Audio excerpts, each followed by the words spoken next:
So I will call the meeting to order of the Land Use Review Board. I would ask that we go around and give brief introductions. My apologies to those in the room. You're going to hear this again from the top. I'm Sarah Hatt, I'm the Vice Chair. Here's Consulting Board Member. Brooke Finkelstein, Board Member. Alex Hagan, Board Member and Chittenden County resident. And perhaps our staff can go next. We'll start around this end. I'm Caitlin Hayes. I'm one of the coordinators for District 4 in Chittenden County. Hi, I'm Adrian Katz. I work in District 4, 6, and 9. Or mostly worker. Pete Gill, Executive Director. Hi, Charlie Baker, Executive Director of the Chittenden County Regional Planning Commission. I'm Taylor Newton. I'm the Planning Program Director at CCRPC. I'm Kate McCarthy. I'm a Senior Planner and Project Manager here at CCRPC. Paul, do you want to? Sure. Paul Connor, Director of Planning and Zoning, City of South Burlington. Aaron Denaver, Director of Planning and Zoning, Goodtown Shelburne. Jackie Murphy, member of the Colchester Select Board and member of the Chittenden County Regional Planning Commission. Excuse me. Melanie Needle, GIS and IT Manager at CCRPC. All right, fantastic, and thank you. I think what I'd like to do is sort of give an explanation of the pre-application process. So the pre-application process for our guidelines and also per state statute is a chance for the Land Use Review Board to review and provide comments back to the regional planning entities on the application that before it's approved. And so at this point, we have received comments from a lot of our sister agencies that can be viewed online through our portal.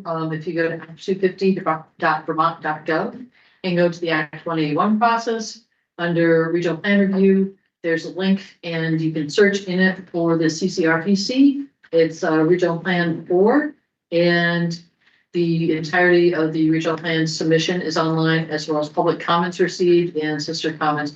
Those are due today. We granted extensions to the end of day. So that should be updated as of now, and we'll endeavor to update it again throughout the day. We also have on, or will shortly be on our website in that portal, the presentation that you'll see today. A little bit about what we're going to have going on today is overview of the plan process, and then we'll be doing a virtual site visit.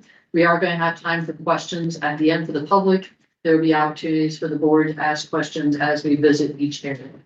I'm happy to take questions as we go right now, but are there any questions to start?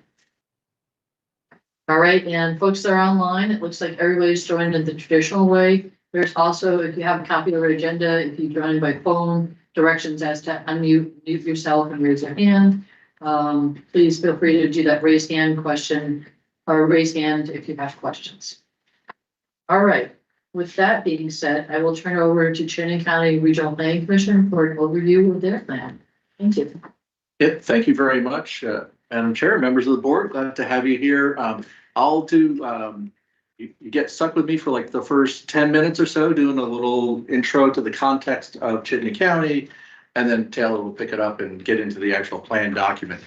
So there's just the rough agenda we think we're on. And so let me go to the next slide. So just a little bit kind of economic focused first. We have had a lot of business growth here and a lot of job growth. You can see our rate of job growth and business growth has been almost double the pace of the state. So we have, about a third of the jobs, a third of the businesses are here. Our household income is higher than average in the state.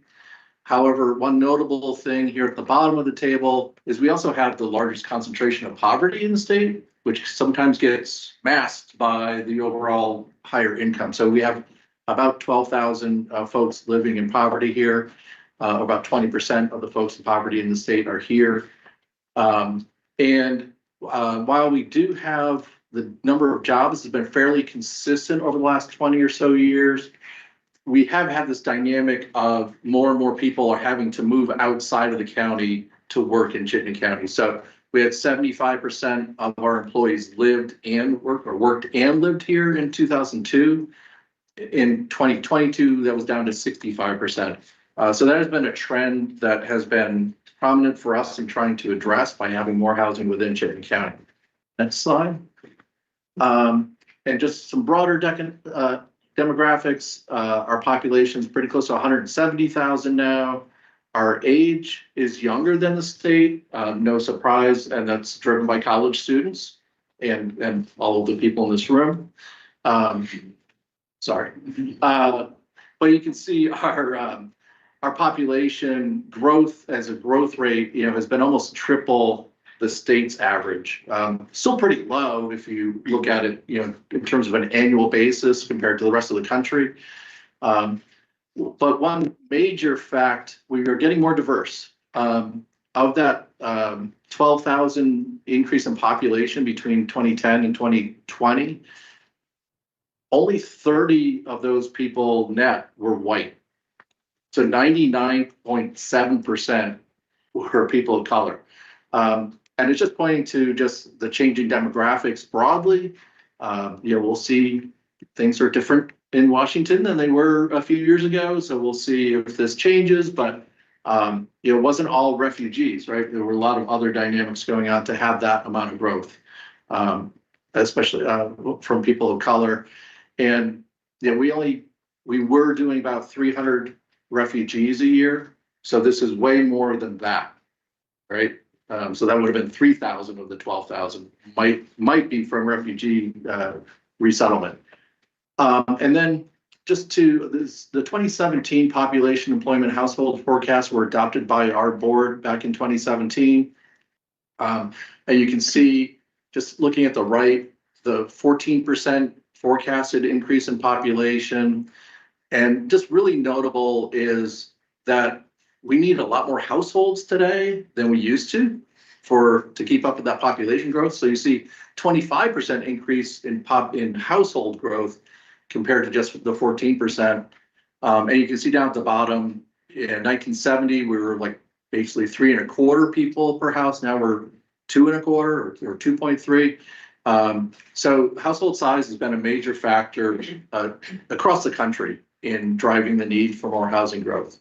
Go to the next slide. And so which brings me to the housing targets. Welcome.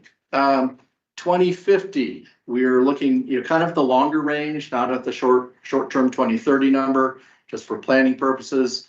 The lower range of 15 or 16,000 over the next 25 years is pretty close to what we've been averaging decade over decade. The middle target is 32,000. The high target for Chittenden County is 47,000 housing units. That is a lot. Just to illustrate that even more, if we go from the 1950s, so 1950 to pretty current, we've built about 50,000 housing units in Chittenden County over the last 70-ish years. Building another 50,000 in 25 years would be some amazing, miraculous feat, which I'm not expecting to happen. But those are the targets that we were given from the state. And Taylor will get more into this as he's talking about individual municipalities and things. But in general, we've been working with our municipalities, talking about trying to meet the middle target. So which is, more than 1,000 housing units per year. We got over that, I think, in 2024. So that is not crazy. It's a challenge and a significant bar. You can see down at the bottom, I tried to break out what that the low target rate per decade would be, and you can compare it to the previous decades. So the low target 6,300. You can see we've been kind of doing that for a long time. The 2020s is a partial decade, so don't take too much away from the 2020s, right? The 12.6, as I mentioned, is that's 1,260 a year. That is a more aggressive number than we've ever had. So, and that's just to get to the middle range. And I won't talk about high range anymore.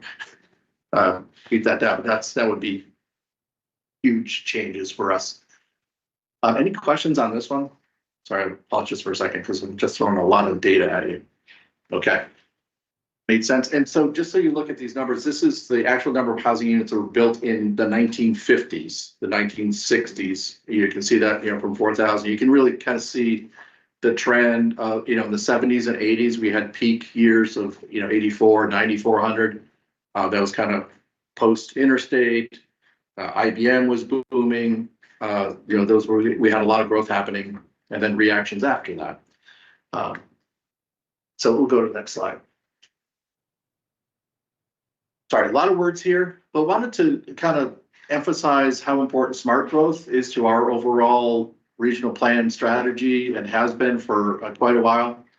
The previous regional plan had 80% of growth. I think maybe I'll get more into this in a coming slide, but right now the draft 2026 plan is trying to accomplish 90% of residential growth in those areas planned for growth, which includes the Tier 1B eligible future land use areas, as well as the transition. Which is just a pretty small percentage added on top, but and just you're probably all familiar with the smart growth principles, but wanted to put them up here. We get to the compact center surrounded by rural countryside, which is coming from the statutory goal, but then we're talking about mixed use, having transportation options, protecting the environment, natural resources, historic resources, strengthening ag and forestry, and the diversity of housing. But you can see overall, there's a big emphasis on getting the growth to happen where we have infrastructure. And by doing that, that does protect the natural resources and our ag and forest economies. And just a little note, that is kind of an old statutory reference because that chapter got deleted during Act 181 writing. These smart growth principles are not actually in statute anymore. But that's one of the things on our cleanup list. I don't know if it's on yours. So, okay, next slide. That part of statute may go away in 2030 or something like that. Yeah, it's still hanging around a little bit. Still hanging around a little bit. Gotcha, thank you. And then just did a really simplified version of our land use map. Again, 90% of new housing trying to land in that 11.6% that's dark colored on this map. And just to note, colored all the rural ag and forestry and the rural conservation green in this map here, just to give you a sense of how much of our county, even in Chittenden County, we have 60% that is in either conservation or ag and forestry. And if you get down to individual parcels, there's really an overlap there. A lot of the conserved lands are in ag and forestry, right? So they're not, don't think of these as separate. There's some amount of, and as we've talked with our towns where they've done a lot of conservation easements, they wanted to make sure those conservation easements are reflected on our maps. So you see we have 35% in rural conservation right now. Of course, there's forest land, et cetera, in there as well. But just, I think this is a little different perception than people have of Chittenden County. Just when you hear the word Chittenden County, you think we're like 80% built out. That is not the case. We're actually 60% pretty rural ag and forest. Okay, we can go to the next slide. And then this is the breakdown of the future land use areas. I'm sure Taylor will get into this more deeply. You can see that 11.6%, those first 5 land use categories I mentioned, which include the 4 that are Tier 1B eligible, and then plus that transition. The transition is just a little bit over 1.1%. The other areas in the middle, again, I'm sure Taylor will get into this some more, but one notable thing is that we have a land use area that's not in statute for some pretty large land consumptive uses in Camp Johnson, the airport, and the Ethan Allen firing range, which are thousands and thousands of acres in Chittenden County, but didn't really seem to fit well in the other in the defined land use categories. And then we have the rural areas, kind of repeating some of what I just said, but that's almost 83% of our county is in the rural areas. And so infrastructure, mentioned a little bit about trying to focus our growth where we have existing infrastructure. And you can see if you took that dark blue map that I did a few minutes ago and compared it to this, most of what we're trying to accomplish is taking advantage of the existing infrastructure that we have in Chittenden County and having more infill and redevelopment happen within those areas. You will see very few parcels going outside of existing sewer service, water service areas for our growth areas. So it's almost all infill. The darker shades here with the crosshatch are the sewer service areas. The blue is not water, but it's water service areas.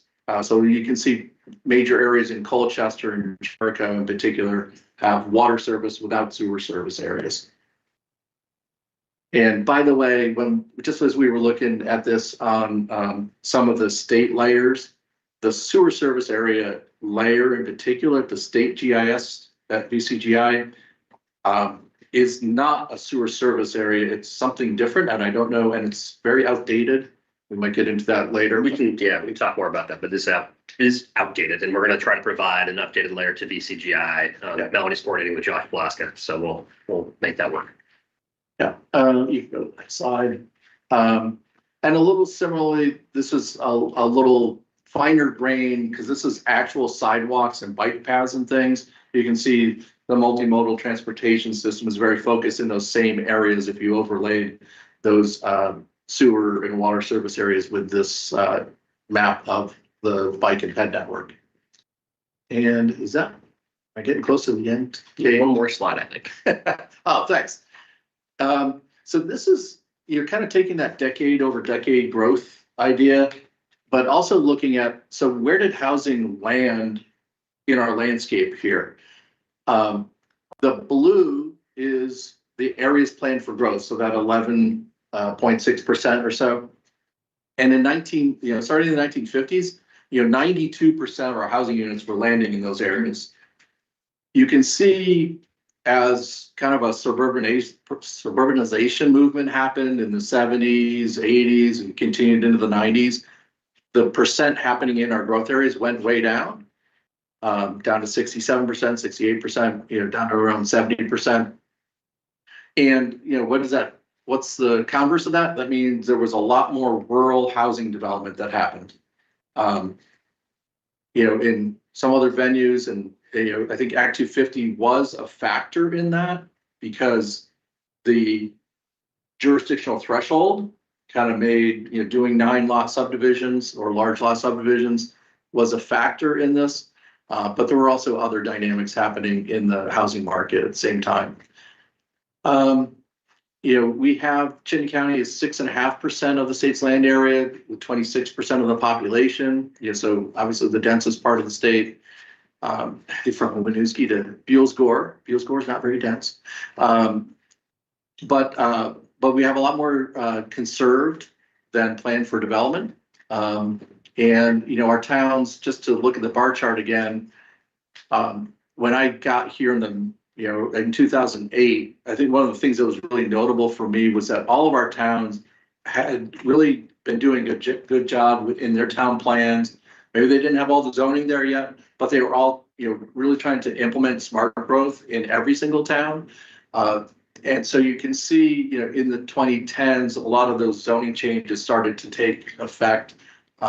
And reduce the amount of rural subdivisions that we had in prior decades. So that in the most recent decade, we're at 87% now happening in these areas planned for growth. And was getting so close to 90, we were like, let's shoot for 90 going forward. So that is the plan going forward, is to get to 90%. Anything else to cover here? Well, and just to point out, Charlie, Yeah. this slide, I think is really interesting, but masks something, right? This talks about development in the 70s, 80s, and 90s that occurred within areas planned for growth as we define those areas today. That's right. We didn't have the same areas planned for growth in the 70s, 80s, and 90s that we do today. I presume it's a much smaller, more constrained area, meaning it's likely that those percentages reflective of the actual planning at the time were were far more skewed to rural area subdivisions. It could be, yeah, although a lot of the the wastewater got built in the 70s, 80s, right? So I don't know the answer to that, but certainly, you know, if you go back in time, you know, yeah, 1950s, the infrastructure wasn't as extensive as it is later on. And it's a good point, Alex. Thanks for making that point. I glossed over that, but it is, the blue is the areas planned for growth in this plan, which wasn't the areas planned for growth back in those decades. Thanks. Any other questions, comments? If not, I'm gonna think it's time for me to hand off to Taylor. It is. So Charlie gave you some context for Chittenden County. I'm gonna talk about the ECOS plan itself. So ECOS, if you were wondering, stands for Environment, Community, Opportunity, and Sustainability. This branding of the regional plan came out of a really substantial rewrite of the regional plan in 2013. And it has a bit of name recognition in the county. People are bought into the brand of ECOS. So we've kept it in this second amendment of the original ECOS plan from 2013. Next slide, Kate. The ECOS plan really is 4 plans in one.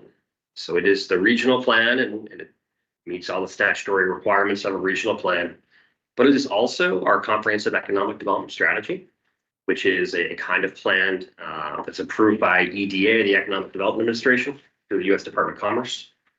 So that is the SEDS is a supplement to our full ECOS plan. We have a SEDS that is actually a joint SEDS with Washington County, parts of Orange County, Addison County, and Rutland County. The ECOS plan is also the MTP, the Metropolitan Transportation Plan. That's a specific type of plan that we need to have because we are a metropolitan planning organization, which is a federal designation for urban areas over 50,000 people. It provides us with some certain access to federal highway funds to do transportation planning, but also some responsibilities along with that as well. The ECOS plan is also our enhanced energy plan. Like all regional plans, we created an enhanced energy plan around 2016, 2017 to advance states' energy goals. Next slide, Kate. So the ECOS plan is mostly composed of 17 chapters that reflect the 17 goals of Chittenden County. You'll see a really wide breadth of things that are planned for in the regional plan. It is truly comprehensive. We also have 2 key themes that run throughout the entire plan itself. That is climate and adapting to climate change. It's also equity and inclusion. So we've tried to address those 2 themes in all 17 of our chapters. Each of these 17 chapters has associated actions that go along with it and indicators to identify in future years whether or not we're making progress towards attaining our goals. I also want to note that we implement our plan through adopting an annual work program. So each year we're putting projects in our work program to actually move forward the goals of the plan itself. I also want to note that along with adopting this new plan, we're creating a new website and slowly, not this round, but hopefully in future iterations, moving towards a web-based plan.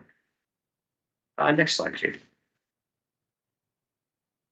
In terms of the plan itself, there is that base plan, the 17 goals, but there's also 7 supplements. Supplement 1 talks about our engagement process. Kate's going to talk a little bit more in detail about what we have done in terms of engagement for developing this iteration of the plan.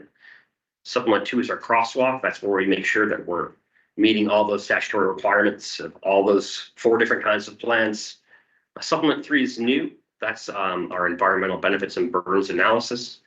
There is a new state statutory goal, goal number 15, that talks about making sure we have an equitable distribution of environmental benefits and burdens, that we address such in our plan. This is our attempt to do that analysis associated with that goal.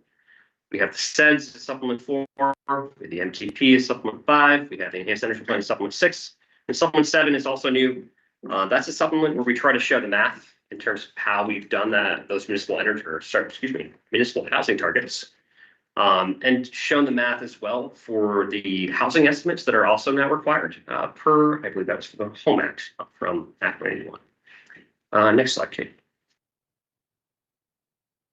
So the development process itself, we've been working on this plan for a very long time. And part of that is because in prior years, we didn't use our full 8 years.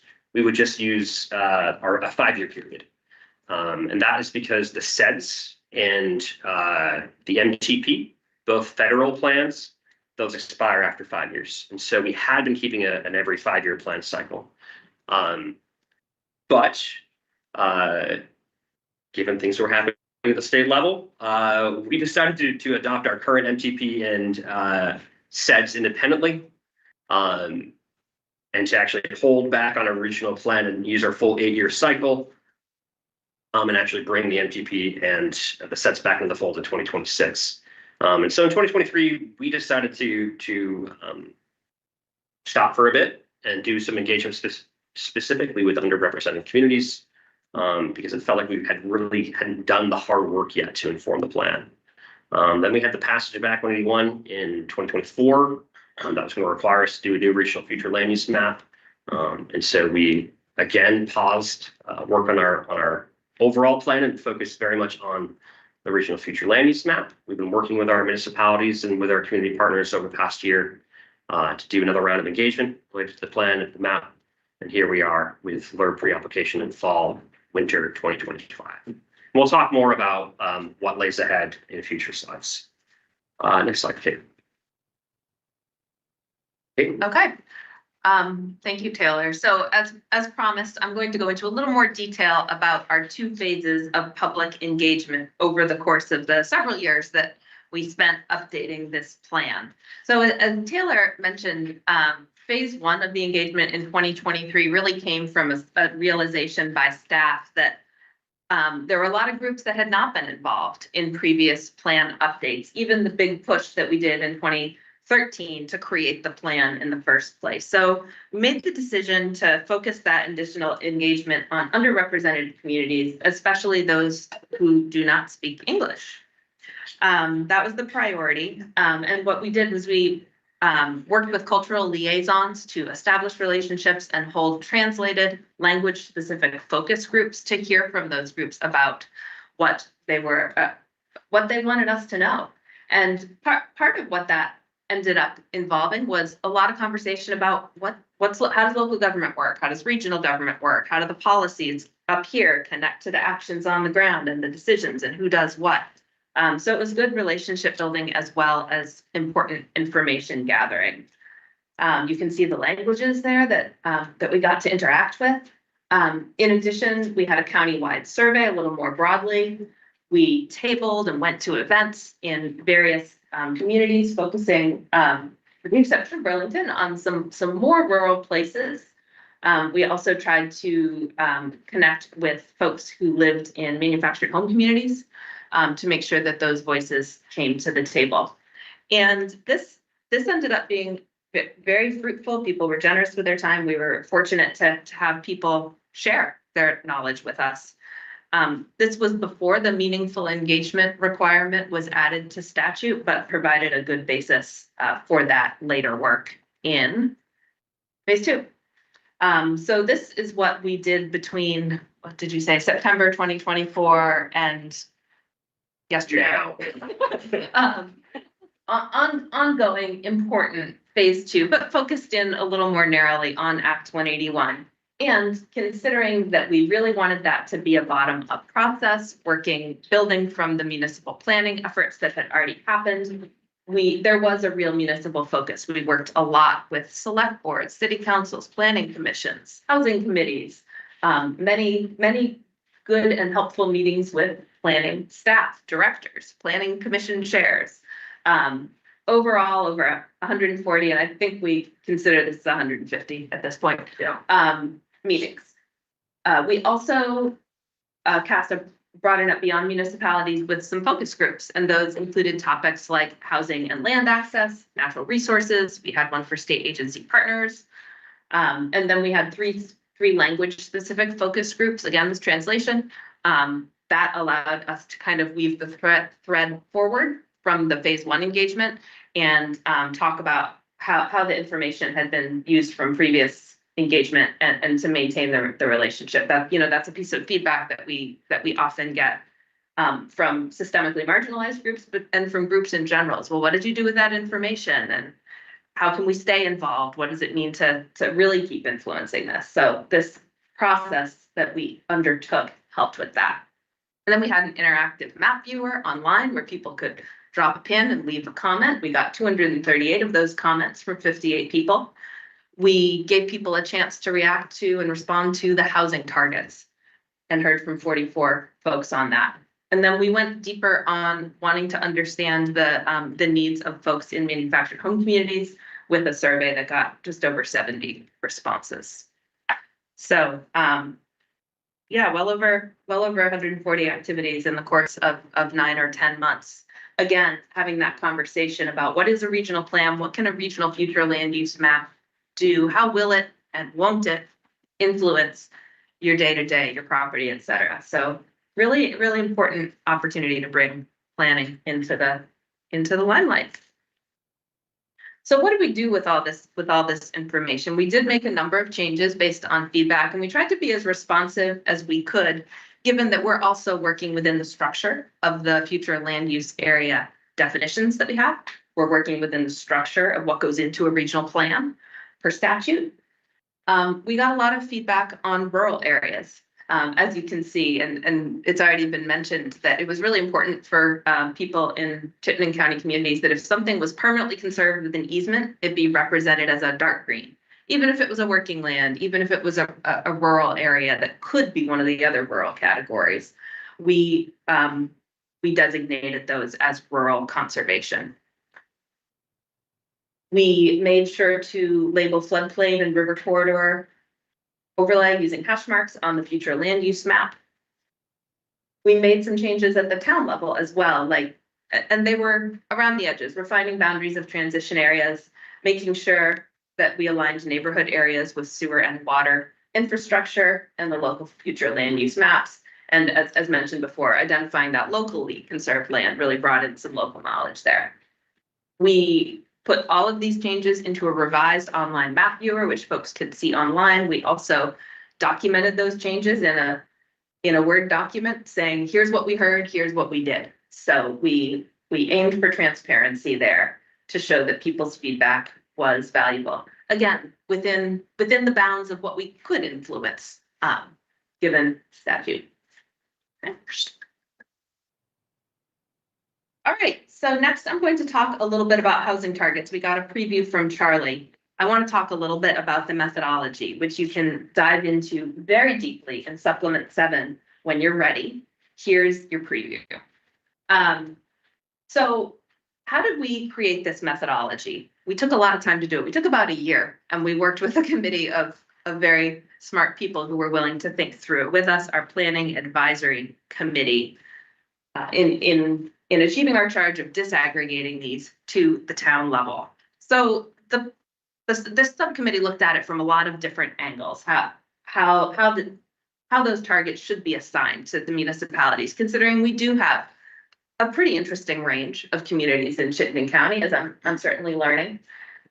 They looked at things like infrastructure availability, land area, zoning, historic growth rates, local goals.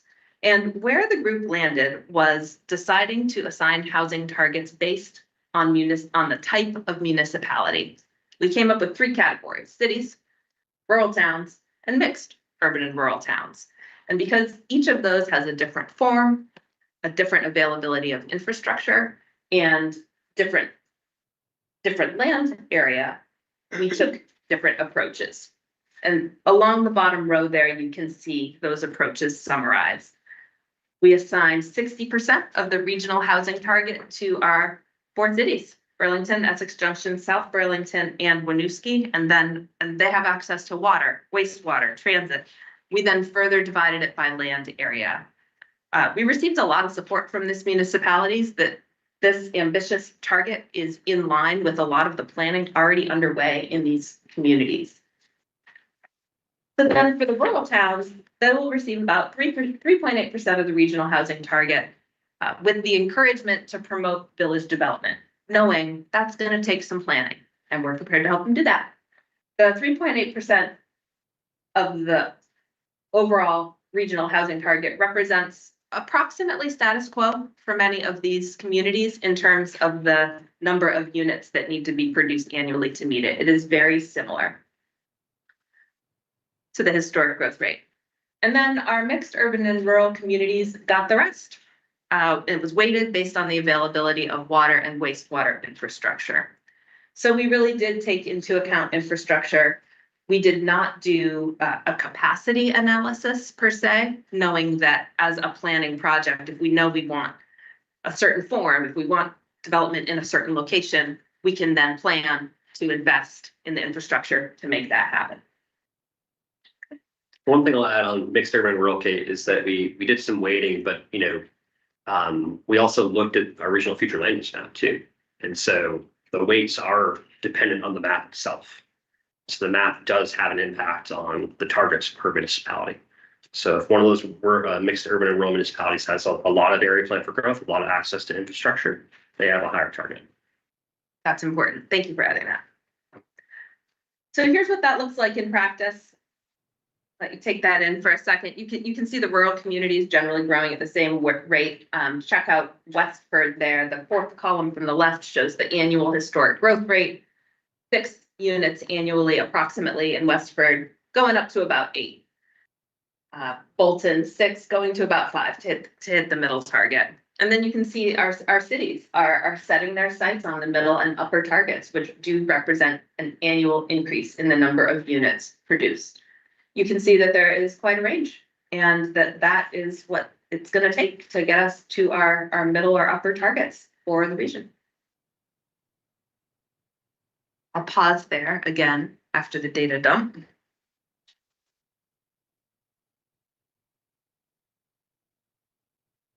All right. I'll move on. So shifting gears a little bit here into the last part of our overview presentation for you. We wanted to talk a little bit about the approach that we took with different categories, how we thought it through and what that looks like. So I'm going to do the first few of these approach slides and then hand it back to Taylor. So the first approach has to do with rural areas. Approach, no smoothing. Well, what does that mean? When we did our mapping, we used land cover data to identify where there were agricultural areas, where there were cleared areas that were likely residential uses, where there were areas with forest cover, other important and priority resources. What we found is that it led to kind of a blocky pattern in different rural places where there had been some ex-urban development.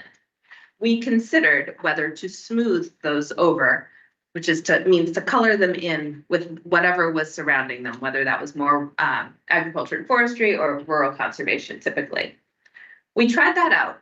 We found that there wasn't a way to do that systematically across our communities. We also found that different municipalities had different opinions about the way that they wanted those rural areas represented. And let me show you an example of that. This is from Huntington. I'd love the laser pointer, please. Yes. Thank you. So on the left here, in the circled area, you can see our March 2025 map. And what this is showing you is rural conservation, agriculture, and forestry, based on there is a forest block that goes through there that's important. And so we brought this to the town, and they said, well, this doesn't represent what is there. This does not represent the experience of the town or how we review it, nor does it reflect our future land use map. And so we said, well, what about this? This is the unsmoothed, the rough version, I guess, where you can see that the cleared areas are represented in the light brown, rural general. Down here, these rural ex-urban neighborhoods. In some cases, you've got parcels down here, this is a road, that the front is cleared, but it goes back. It might be a piano key lot, a spaghetti lot. The back of the resource or the back of the lot will still have the dark green. The front of the lot will have the cleared area. And so this is what we opted to do just as a matter of policy across the region. So you will see that on our map. The next thing I want to highlight is that we did end up mapping some enterprise areas adjacent to planned growth areas. And this was done to reflect local policies, existing buffers, and the intensity of different enterprise areas uses. In many cases, there were different reasons for this, variety of reasons from our municipalities for wanting to have PGAs adjacent to enterprise areas. In Burlington, it had to do with maintenance of existing uses down by the Intervale, McNeil Generating Plant, but also some places that are neighborhoods that need to remain neighborhoods. This is an example from Winooski, just north of where we are sitting. And what you see here is you can see the footprints of these buildings in a kind of low intensity industrial area adjacent to very compact neighborhoods and some of their core areas along those corridors.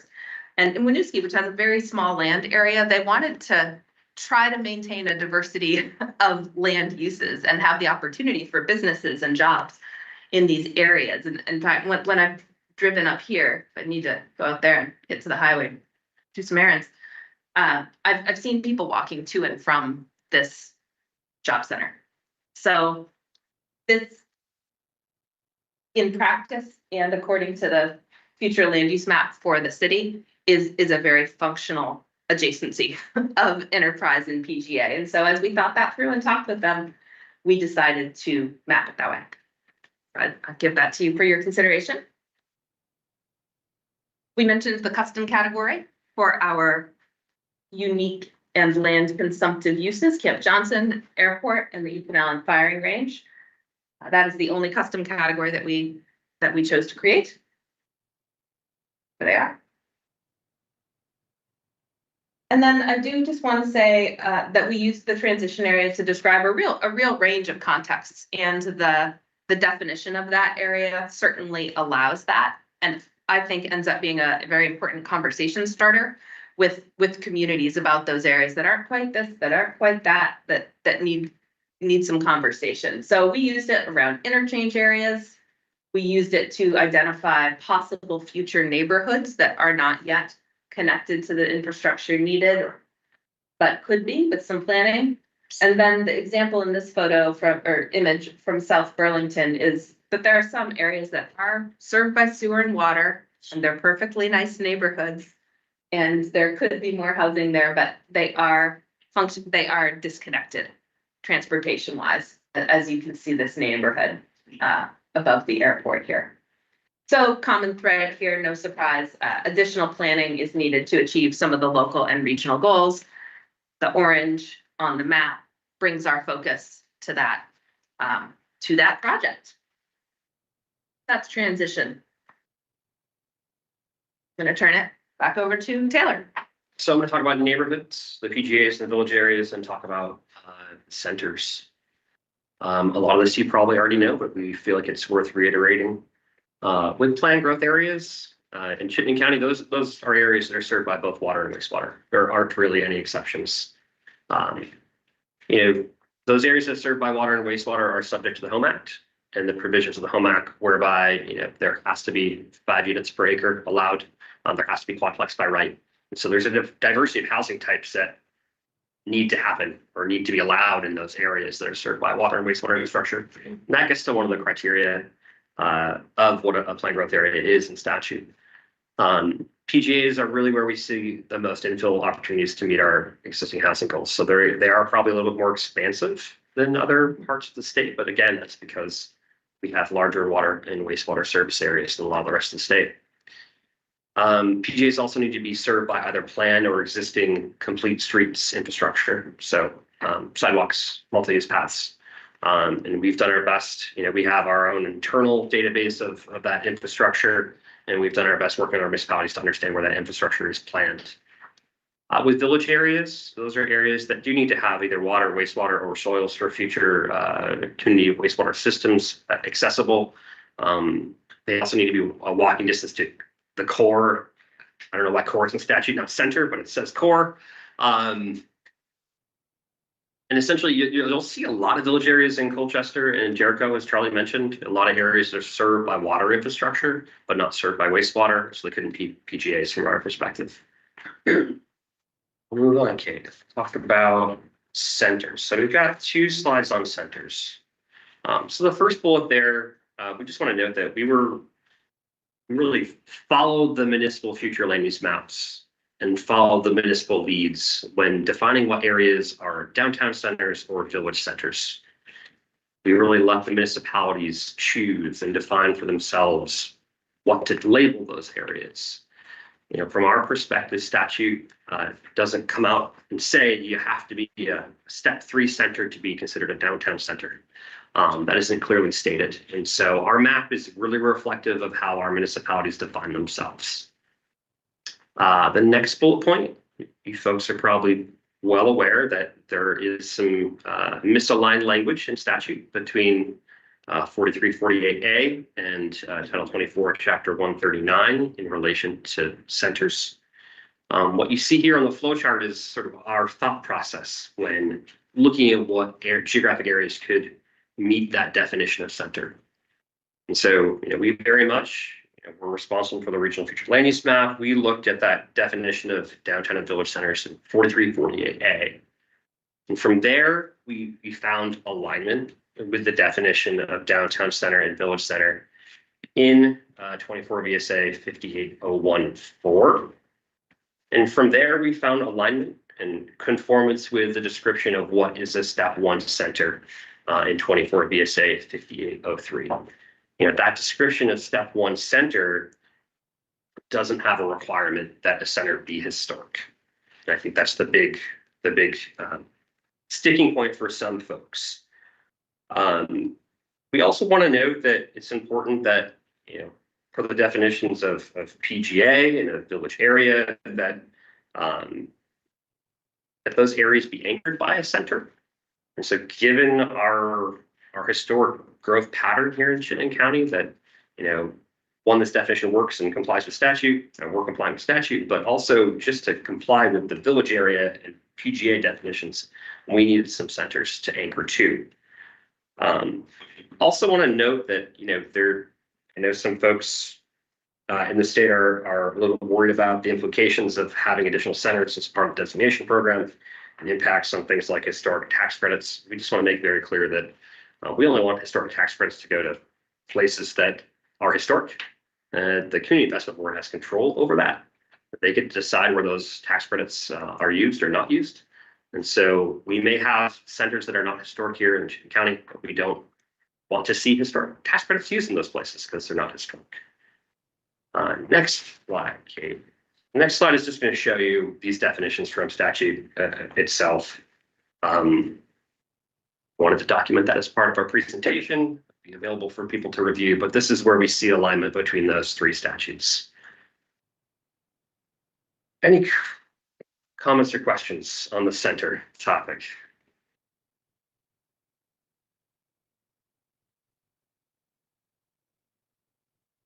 Hearing none.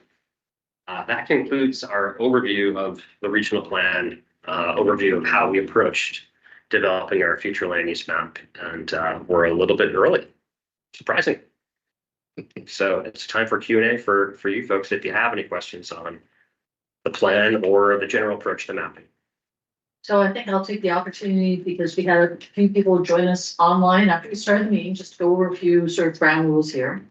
Is we'll take questions from the board first and then from the public. We've built in a bunch of different times for public questions here. The other thing I'll note is act250.vermont.gov is our website. If you go to it under Act 1A1 regional plans, you can find a link to all of the ECOS plan, as well as all the public comments that we received so far, as well as our comments from sister agencies. We will not be reviewing those verbatim today because those are part of that public record, which is online, that we will be consulting with. For those that wish to speak and have questions today, absolutely please do. Or you can also email act250.board. Correct? Is it act250.board@vermont.gov? Your comments, and the public comment period is through the end of business day. So please be timely with those. But we're happy to receive comments or questions that way. Any questions from the board first? Oh, I have lots, but a bunch of my questions are related to the future land use area mapping. And Sarah, are we doing a separate segment of this show specific to that? So I should hold those. So until we do. For our agenda, we're due for a break in a little bit, and then we'll come back and we're going to be doing a virtual site visit of the county. And we will take questions from the board at each place that we stop. And then questions from the public after. If you have general questions about land use mapping, now might be the time for that though. So yeah, I have some general comments, questions about the plan, and then a couple of general comments, questions about the mapping, and then a lot of sort of specific stuff that we can talk about later. So one of the specific goals for regional plans is to broaden access to educational and vocational training opportunities. To what extent your outreach efforts were amazing. I was blown away by the level of engagement and, yeah, really proud that that's what was happening here in the county. But what sorts of engagement did you do with the school districts specifically? Because that section of the plan is somewhat anemic, honestly. There's a couple paragraphs that addresses total enrollment and how many school districts. And that's it. So what kind of engagement were you able to do with those folks? Specifically in round one, we try to engage with Winooski and Burlington school districts, and were not responded to. And so there was effort made, but yeah, no takers. And so, direct engagement with youth or with the school districts themselves, the answer is none, Alex. Yeah, I have some experience in the market, so I understand that conundrum. But I noticed there are no action items specific to education in the relevant chapter. Yeah. So that's, I don't know what the full board will say, but as one board member, that was one of my thoughts. Was like, maybe we could say something about the educational system, especially given the rather seismic changes that are being discussed right now. And yeah, what's happening with the long-term decline in enrollment. I do think the comment that was made about the fact that enrollment is declining, but school age population is increasing is a really interesting point. And where are those kids being educated? So yeah, that was, I thought that was a good value added point. We made a decision prior, the 2013 and 2018 ecos plans both have an education chapter. And we, in this iteration that went away and we merged it with, I believe, our infrastructure chapter. Right. Yeah. And just felt like we hadn't been making any progress specifically on actions and prior plans that, despite our best efforts, it didn't quite maybe necessitate having its own goal and chapter. And so we merged it in, but your point is well taken. That things are shifting pretty considerably at the state level related to education. The other comment I had on the specific goals or requirements is goal 5 under the specific goals and statutes to identify that for those important natural and historic features of the Vermont landscape, and then it gives a list of 4 that should be addressed. I didn't see a lot on historic resources, and I wonder why. That is a good question. I think what is there is we have an action specific to update all the historic sites and structure surveys across our municipalities. And that is one of my pet things that I hope we can find money to do at some point in time. And so from our perspective, at least that was enough to meet that statutory bar in terms of conformance. On the whole, though, that's a good question. As an RPC, we haven't been as involved perhaps as some of the more rural RPCs with, helping property owners access tax credits or things related to the designation program. Just because, we have municipal staff in most of our municipalities that may be helping property owners with those sorts of things.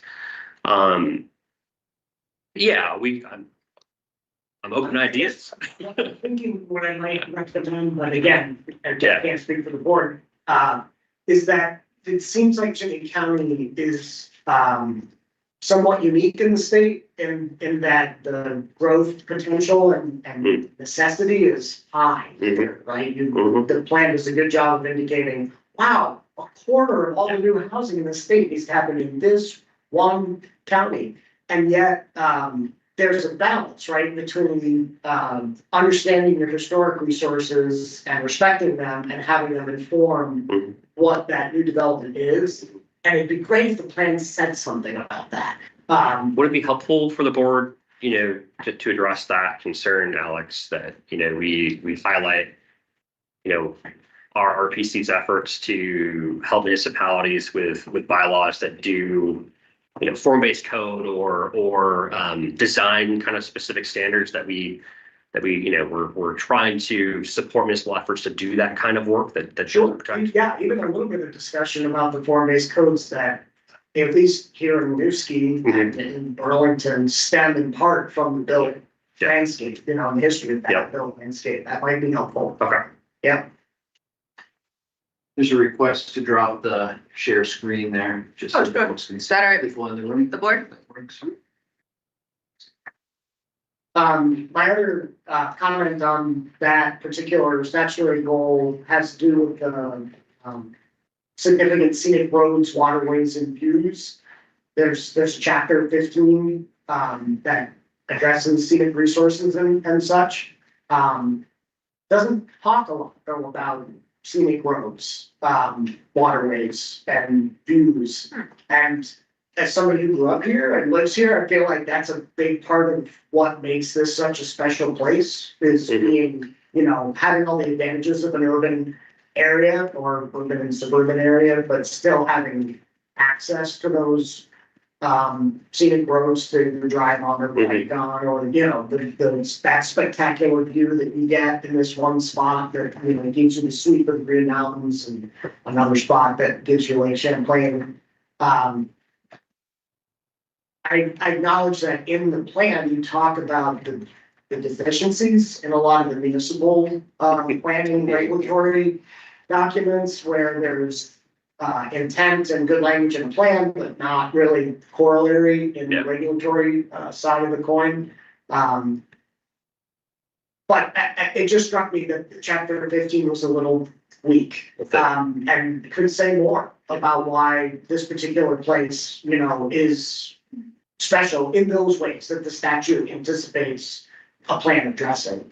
I'm gonna try to be responsible, but I want to look at Charlie just because he was around in 2013. But I think, and my impression is that our board, back in 2013, perhaps tried to not get that specific, maybe specifically about views, because of the regulatory implications, perhaps in terms of conformance to the regional plan and Act 250. Sure. And not, wanting to be specific enough and supportive of municipalities, but perhaps not feeling comfortable in the regional plan saying those things clearly or specifically.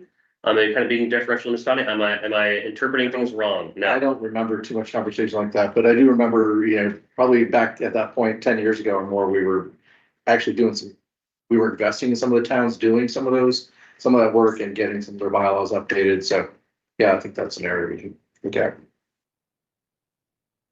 I think this is my last sort of general elements of the plan comment.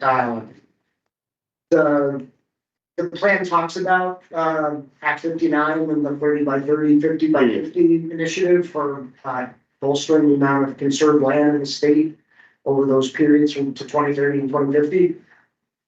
And Melanie, maybe you can help me. I didn't see a map though. Like, is there a map that shows the conserved lands from the protected lands database in Chittenden County? No, but we can show it. Maybe it's just in the viewer somewhere. Yeah, it's on the viewer, and it's also combined with all the state, local, known and possible constraints in our natural systems map.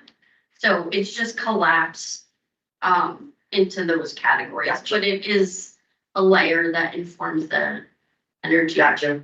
plan. Yeah, that's another sort of more general thought as I was reviewing the plan, that that map is super helpful. It gives you one place to look at like where the constraints are. And it's also super unhelpful because you can't pick apart particular resource areas that a viewer might be most interested in, whether it's conserved land or some other, development constraint. So I know there's been an evolution in the regional plan to, move in the direction of these more combined maps for a variety of reasons. And you might want to bolster that with some specific resource maps And at least in terms of the conserved land, I think it'd be interesting. I think Charlie's point about Chittenden County not being exactly what a lot of people in the state think it is a good one. Mhm. And showing how, where the network of conserved lands is, in addition to the percentage, I think it's 24%. 1.9, 1.4. And the state is 27, I believe, so like very comparable to the overall state level of conserved lands. Just be interested to see where that work. Mhm. And if there's patterns there that might be interesting, just can't do it. The way the maps are now. And Melanie, just a heads up, I'm guessing you already know this, but I was on the map viewer this morning. And it's got a bunch of layers that won't display. So just some kind of glitchy thing is going on with the map viewer. I think that you were on the old Ecos plan map viewer. Very possibly, I was using the link from within the plan in the historic resources section, because I thought, Yes. hey, I've got a comment about historic resources, I'll just go to the map viewer and see where they are, and that. Yeah, so, and I just noticed that link is to the old Ecos plan map viewer. Our map viewer is now on our new website, so in the next iteration. Gotcha. Thank you for. And it will just state that we have our own map Mhm. from Act 250, which is the future land use in tier 1A and B viewer, which does include a protected lands database that you can turn on and off. But I will note for the record that there were some discrepancies that were picked up between our data sets and your data sets, specifically with infrastructure. Mhm. This was noted earlier. We are endeavoring to make sure that those are up to date. Hopefully before the final application, we have some lead time. We will look into that and get that corrected. Your explanations about why you made decisions on some of the future land use area, halls was really helpful. I still feel like the rural general category is being used too much. And that when you have singular house sites in a sea of rural ag forests that show up as rural general, that's not land use mapping, that's house mapping. And so we've seen that issue in some of the other regions as well, and I thought your point about like, we couldn't figure out a better way to do it was a good one. I wish we could figure out a better way to do it. Yeah. It still doesn't seem like the right way, and honestly, at least in the Northwest regional plan, there was a lot less of that. So you may want to talk to them about how they figured out how to do it, because I think they did, and I'm just concerned that as this board would use all of the regional plans across the state, that I don't really want one region to have an excessive level of granularity that 3 other regions don't, like that. It'll make it difficult to do statewide analysis. We've had those conversations with those partner RPCs. And I'll jump in because I was probably at the point of some of that, but was that there was also the dynamic of going into public meetings with people seeing their property labeled as, rural conservation.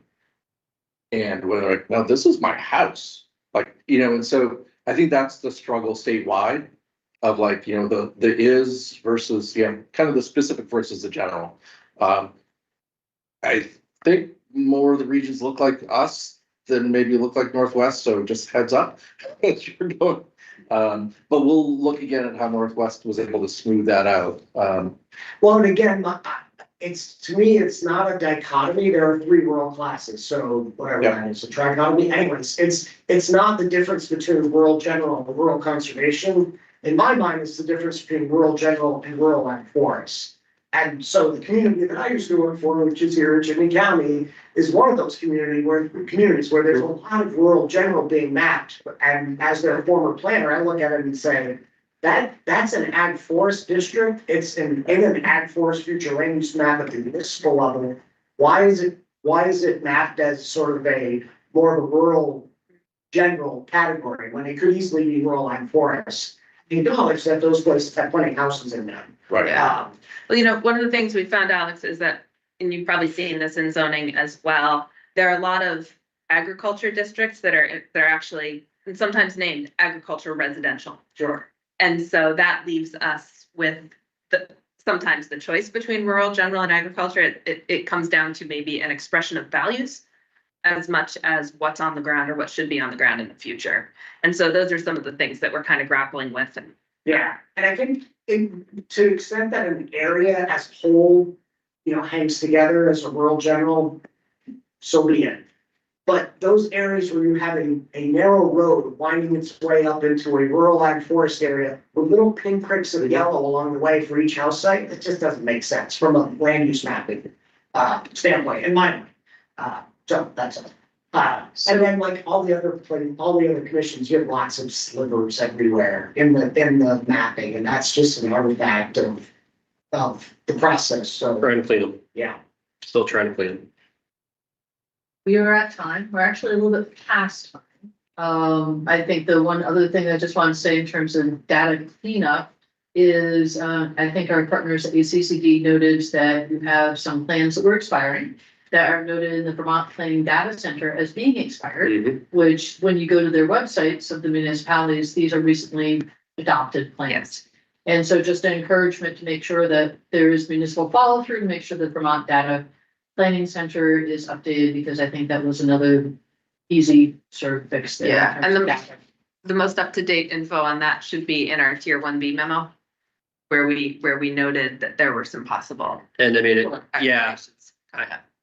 our partners at ACCD should have the most up-to-date data, because we have to update a map layer related to municipal planning grant eligibility, and that was done before the end of September, and so they should have that data.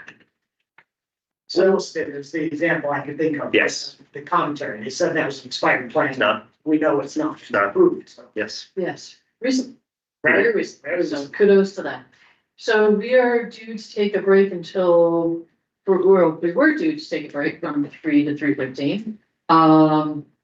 I think we should still at the very least take a 10-minute break. So what I'd like to propose is coming back at 3:20.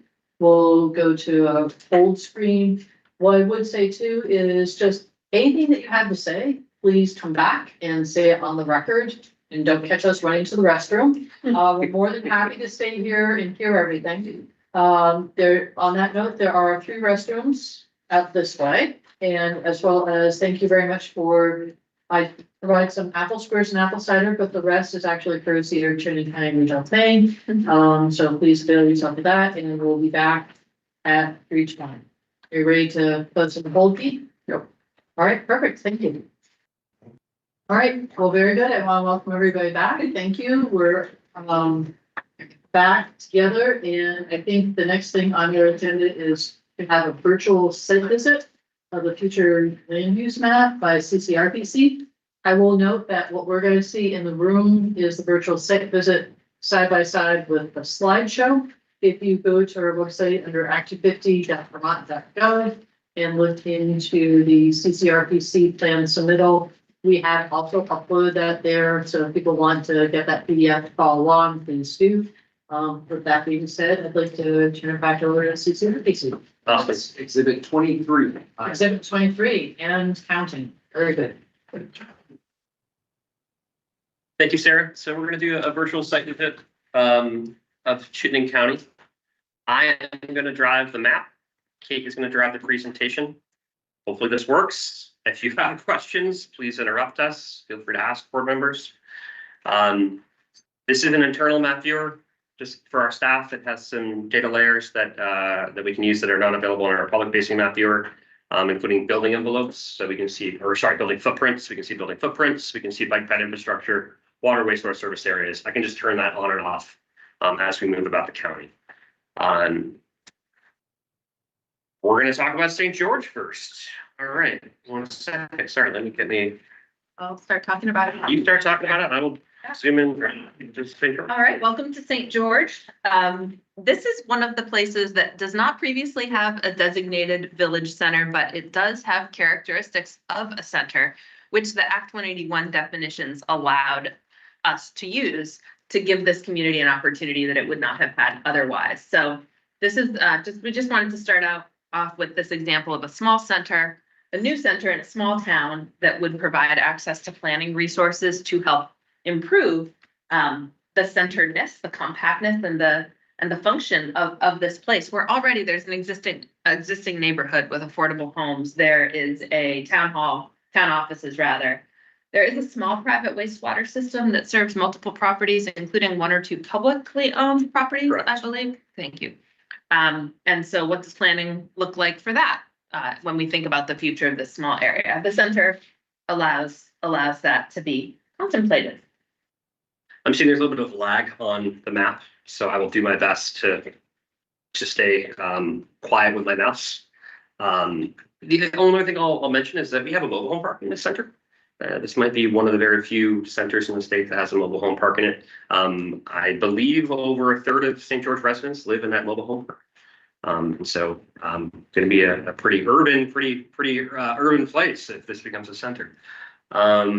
Let's move on unless there's questions about St. George. Well, just one question. I saw the village area to the south. There's a transition infill area to the north. Mhm. Why? Like, why is it village area on one side and transition infill on the other? My recollection is that the village area to the south, which I'll zoom back out a little bit, so there are better soils down in the south than there are in the north. And both the transition area and the village area, I believe in the municipal plan, are within the same category or same subset of like a residential kind of category. But with the soils and the slower speeds on 2A to the south, that's 35 miles an hour, but I believe it goes up a little higher to 50 above the center. You would know better than me. You're driving that every single day for a long time. It doesn't get 50, so you're out of the Okay, all right. But yeah. That factored into our decision making there in terms of transition versus village area. Yeah, I'm just curious, 'cause of course, the transition areas, while still an effective way to map land use, do not have the advantage of potential Yeah. tier 1B status at some point in the future. And go ahead. I didn't think. No, I was gonna move on. So this isn't necessarily specific to St. George, but maybe as we go through the towns that have mapped village areas, could you touch on the walkability and how that was evaluated? Sure. I'm particularly interested to know if there was a specific distance factor that was considered. There was not, but we did factor in the existence of infrastructure, but I can bring up the sidewalk and bike ped infrastructure layer to kind of demonstrate how those village areas are connected to centers as we go along. So I had one thing on St. George, which was that the mobile home park is included within the village. This is a new village area, but the zoning for is actually rural zoning. And so that might be good to have some additional information as to when you're looking at creating one of these new village areas and you look at the underlying zoning as to what's being included, what's not.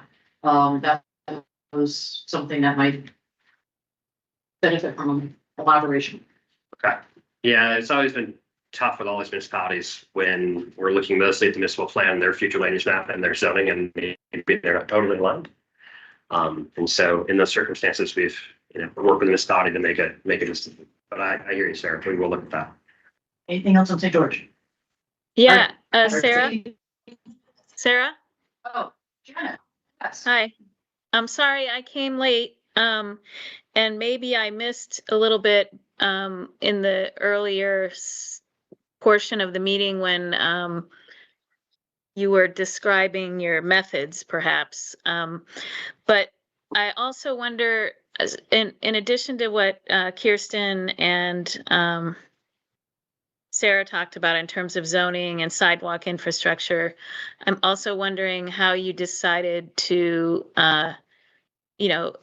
how you decided on the boundary that you decided on, and how does that relate to those other underlying considerations, and also in terms of parcel, whether you snapped to parcel, for instance. So as you're going through these, as if you can sort of address those questions in a summary fashion, that would be great. I will say overall that if we can snap to parcels, we're snapping to parcels. If there's a circumstance where a parcel is divided by a sewer service area, we would snap to the sewer service area or to the water service area, as in we would keep the area served as a village area or a PGA, the area not served as probably some kind of rural category or a transition category. as a general response to that, Janet. I can try to be more detailed area by area. You know, not too much detail, just a little. Yeah, I'm also worried about time. Here in St. George, I mean, we would snap the parcel and we would generally follow along with their municipal future land use map and their town plan. Okay. All right, I'm going to zoom out and we're going to move to Fort Ethan Allen in Colchester. So this is another newly mapped center, but it is mapped around a very historic place, Fort Ethan Allen. And this has you can see the aerial now that Taylor has pulled the map up. It's a compact pattern with lots of historic buildings. There's a mix of housing types and housing affordability levels. Champlain Housing Trust just opened 10th Cavalry there, which is a new permanently affordable housing development. On the right in the slide, for those following along at home, hopefully you have the PDF of the slide presentation up, and if so, the title is Site Visit Essex and Colchester, Fort Ethan Allen. On the right of that is the National Register of Historic Places boundary. This is a National Register site, and on the left is kind of a fun old postcard, but it looks just like that today. Just an interesting fact that, you know, this very historic place was not part of the prior designation programs. Why I couldn't really explain to you. So this could really benefit this both of these municipalities, this place, by being a part of the designation programs. I do want to note there's a lot of wastewater challenges here too, specifically with I know in Colchester. So additional investment here is very important. I want to note the mix of uses that exist here. Some of those uses are kind of back in some of the non-historic portion behind the old fort. Sorry, my mouse is lagging a ton. And lastly, you know, Kate mentioned that CHT has a lot of potentially affordable rental units. I also want to note that there's a lot of CHT shared equity home ownership units too, also in this area. And those folks, or those property owners would have access to benefits to the designation program through being included as a center. Shall we move on? Any comment about Colchester's non-tier 1B opt-in position?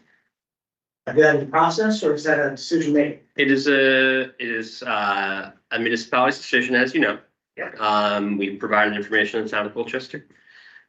We have given our municipalities until March 18th to make a decision about opting in or not. We did that because we want to be transparent to the board and to everyone about what municipalities are opting in when we warn our second public hearing. In Colchester, I'm not sure where they're going to go next. We've offered support and to be a part of those conversations. I don't know if Charlie or Kate have anything to add. But what I would add is that Colchester is one of a handful of towns that was getting ready to start its municipal plan update just after we were wrapping up the future land use map. And so I know in many communities, you know, Huntington and others, there are local conversations about land use that could inform an ultimate decision to be part of tier 1B or not. And being able to have those conversations in the context of the municipal plan update, in addition to or instead of the regional plan update, I think is a helpful thing for towns and the time that they need to take. Conversation ongoing, it sounds. Conversation ongoing. I think same for Essex too while we're at it. I was gonna ask. Yeah. Kirsten Burke. And it's Janet's. Janet, did you have anything on Colchester? Nope. All right. Cool. Kirsten. I guess I'm just noting and asking if you have any comment concerning the extent of the village areas proposed for Colchester in terms of the walkability element. Some of it's large, frankly. So let me ask you just a procedural. You're going to be skipping to the different villages. I was going to use one example. Are you going to come back to the village areas or would you rather have our questions on village areas?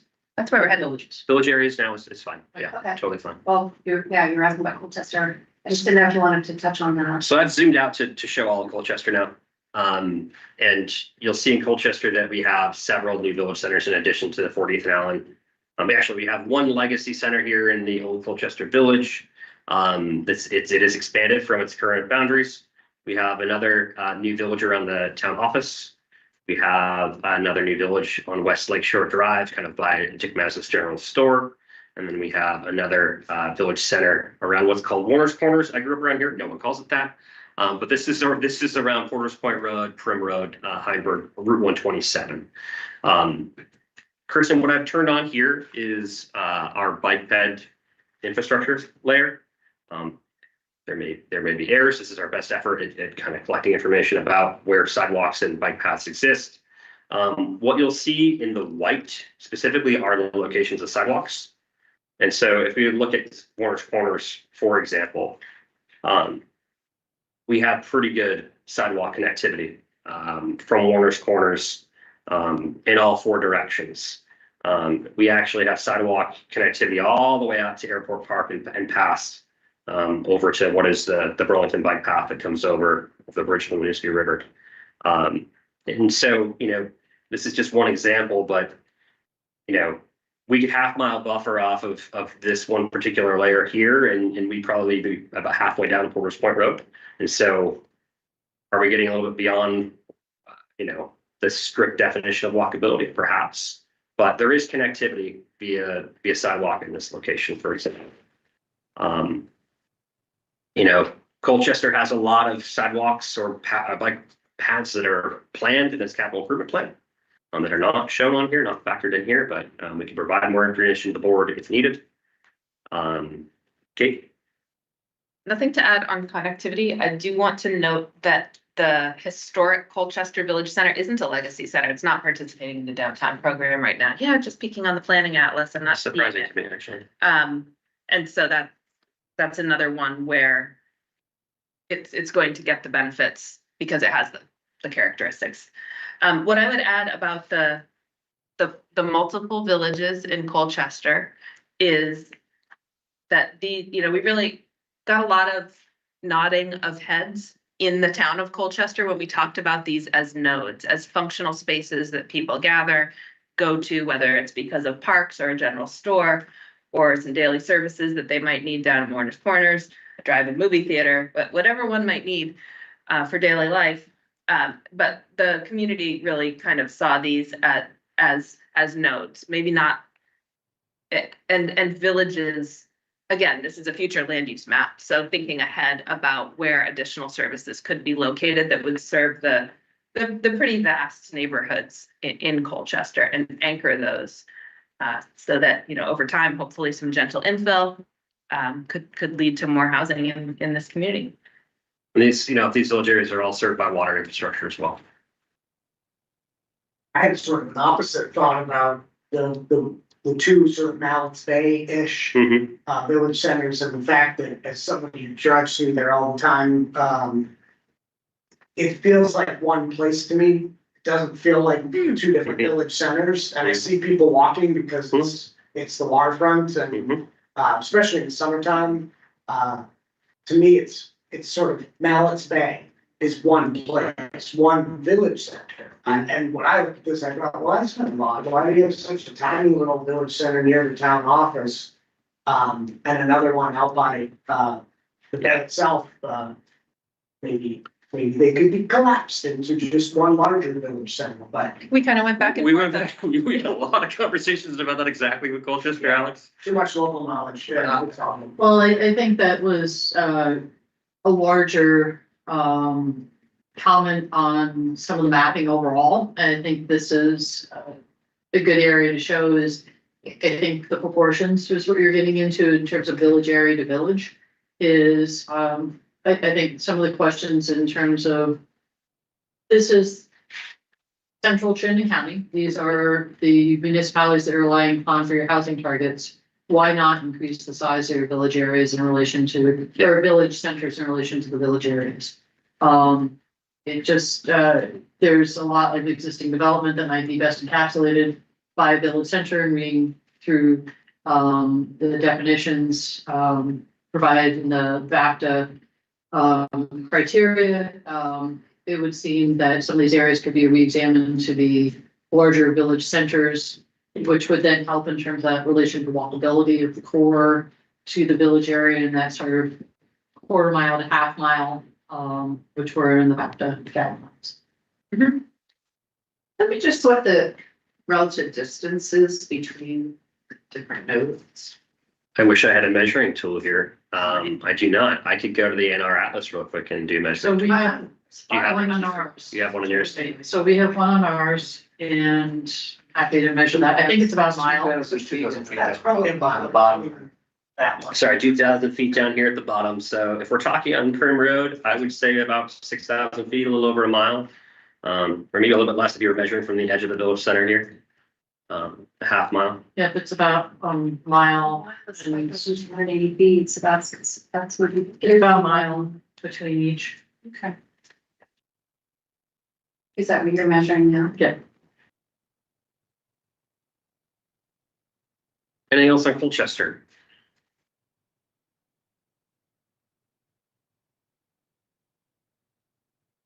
We're gonna move on to Jericho, a pretty similar municipality in that it has water service, but does not have wastewater service as of right now.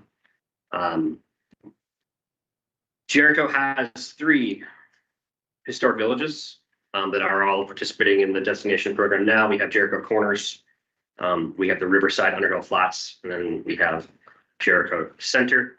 All 3 have mapped village centers that are really grounded in the municipal plan itself. You'll see quite a bit of village area around, particularly in between Jericho Corners and Underhill Flats, Riverside. These are areas that are in future land use planning areas municipally and in zoning districts that support residential development and have access to water infrastructure. And I'll interrupt you for a second to say that for comparison in the PDF that we see on the right here, you're looking at the Jericho future land use map, and yellow is residential infill, red and pink are village core and village neighborhoods. So as you kind of look between the two of them, you can see how they line up with the future land use. And so you can see that, we have some transition areas, notably this one here by the high school, where municipally they've put that in village neighborhood, but we've had it as transition because it doesn't have water service right now. So it's kind of a signal to say, hey, we don't have infrastructure now. You're planning for this locally. Perhaps you need to do more work in terms of planning for infrastructure. Maybe this could be a village area in the future, but more work needs to be done. Kirsten, your questions about the breadth of the village areas and distance from the village centers and the walkability, I think is relevant in this case because the Route 15 corridor is not a pedestrian friendly corridor. And although the map shows a bright green, which is, like a bike route, that's a 50-mile-an-hour two-lane road without a dedicated bike, facility on one side. Correct. So I just sort of call that out for your benefit, Kirsten. I actually am more on the wavelength of Sarah that like this is Chittenden County and for lack of a better way of putting it, like we need to pack people in here. And so I'm not as worried about village areas that are not formally connected to village centers via sidewalk system existing. But I think Kirsten's point is still worth thinking about. And this one, to my mind, again, as somebody who drives around there a lot, it's not super friendly to like pet use along that Route 15 corridor anyways. Any other questions on Jericho? I do want to chime in that Jericho's been doing a lot of scoping and construction, even of sidewalks and multi-use paths. So there's pretty active conversations about active transportation. And about wastewater too. They are currently doing a preliminary engineering report I forget. for a wastewater, community-based wastewater system to serve that Riverside area. Where are we going next? We are going to the Village Center in South Burlington at the corner of Kennedy and Kimball Ave. While you get us there, I'll just share that what you're looking at here is a rendering, though part of this neighborhood has been built. It's a combination of single-family homes, multi-story apartment buildings. I believe there's some duplexes in there. And this is the vision, but lots of it has been built already. And then that polygon is a very approximate approximation of future development that is planned, that is mixed use development, complementing the residential development that is there. Could you orient us to screen Sure. one, screen two? We're spun around here a little bit. Here, yes, And so, yeah, we've on got, the presentation slide, you can see Kennedy Drive labeled there. And so this is Kennedy Drive. You look at my screen real quick. That's Old Farm Road. And then we have Old Farm Road right here that kind of goes up the middle. And it's kind of connecting to all the residential development that's in the back, some of which has already been constructed. And so this area here, as Kate mentioned, we're going to show you on the next slide, a conceptual rendering of what may be built here, but we're talking 2 to 5 story buildings, you know, that are mixed use on Kimball Ave. Built form looks pretty downtown-like. And this is, you know, one of those nodes that South Burlington is planning for. How many stories are in the buildings on Kennedy? Directly on Kennedy Drive. Well, the ones that are just above the. Yeah, word. sure. I believe those are 5-story buildings, multifamily. You know, Kennedy Drive is pretty boulevardy and pretty screened on the road. So there are trees, I believe, in between Kennedy Drive and those structures. But the point of the ones on Kimball Ave is to be much more mixed use, much more oriented to the street, and more of a traditional village or downtown center kind of feel to the streetscape. You want to show the next slide? Yeah. Also, so this is another reorientation, but Yeah. closer to the one on the Correct. screen, yeah. And this shows just a conceptual build out of what this may look like in the future. Again, you know, 2 to 5 story structures with some examples of what they may look like.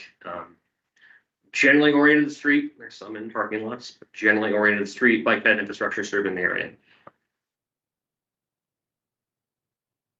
So this one requires us to have a little bit of a leap of faith. It doesn't right now look anything like a village center to my mind, right? It doesn't have a mix of civic assets and commercial destinations that would drive that designation.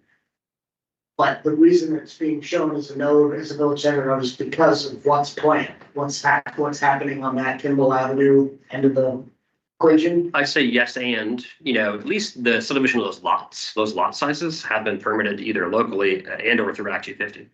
And so we do have, you know, some control of the built form in terms of lot size, but you're right, Alex, there is a bit of a leap of faith. Well, I think then looking at the definition of the village center, and you're looking at within this area about 25 parcels roughly. And I think what would be helpful is additional information like what you're providing to help guide, because right now with the information that we provided through the application, there's a lack of historic sites, a traditional center or civic amenities. These are things that are in that definition of a village center. And so that sort of southern edge along Port Farm Road is that area with those lots that you were highlighting. That might be helpful to talk about that specifically in terms of those buckets that perhaps need to be filled in a bit. In terms of where we talk about that, Sarah, would you like that in the application, in the plan, or supplemental information to provide as a part of pre-application? Checklist. I think we'll provide you with comments, you know, from all of us that will help guide you as to the Great. level of importance and where maybe to address it. Excellent. As part of the We're reapplication. still figuring that out as we decide how to respond to the application. So Janet has her hand up, but Kirsten, did you have anything? No. Okay, very good. Janet. It's really hard to put these two images together, especially on a single screen, but what I'm seeing on the map viewer, it looks like some larger structures in the purple that is being proposed for Village Center. Yeah. Are those mixed use? It's a good mix of uses. And so in this structure here, we actually have a formerly commercial building that's actually undergone a renovation to become purely residential. You know, in response to the housing crisis we have here. The other structures, to my knowledge, are commercial structures. This is actually CCRPC's old office, once upon a time. But yeah, we have a mix of uses, but not mixes of uses within one structure, Janet. Okay, thank you.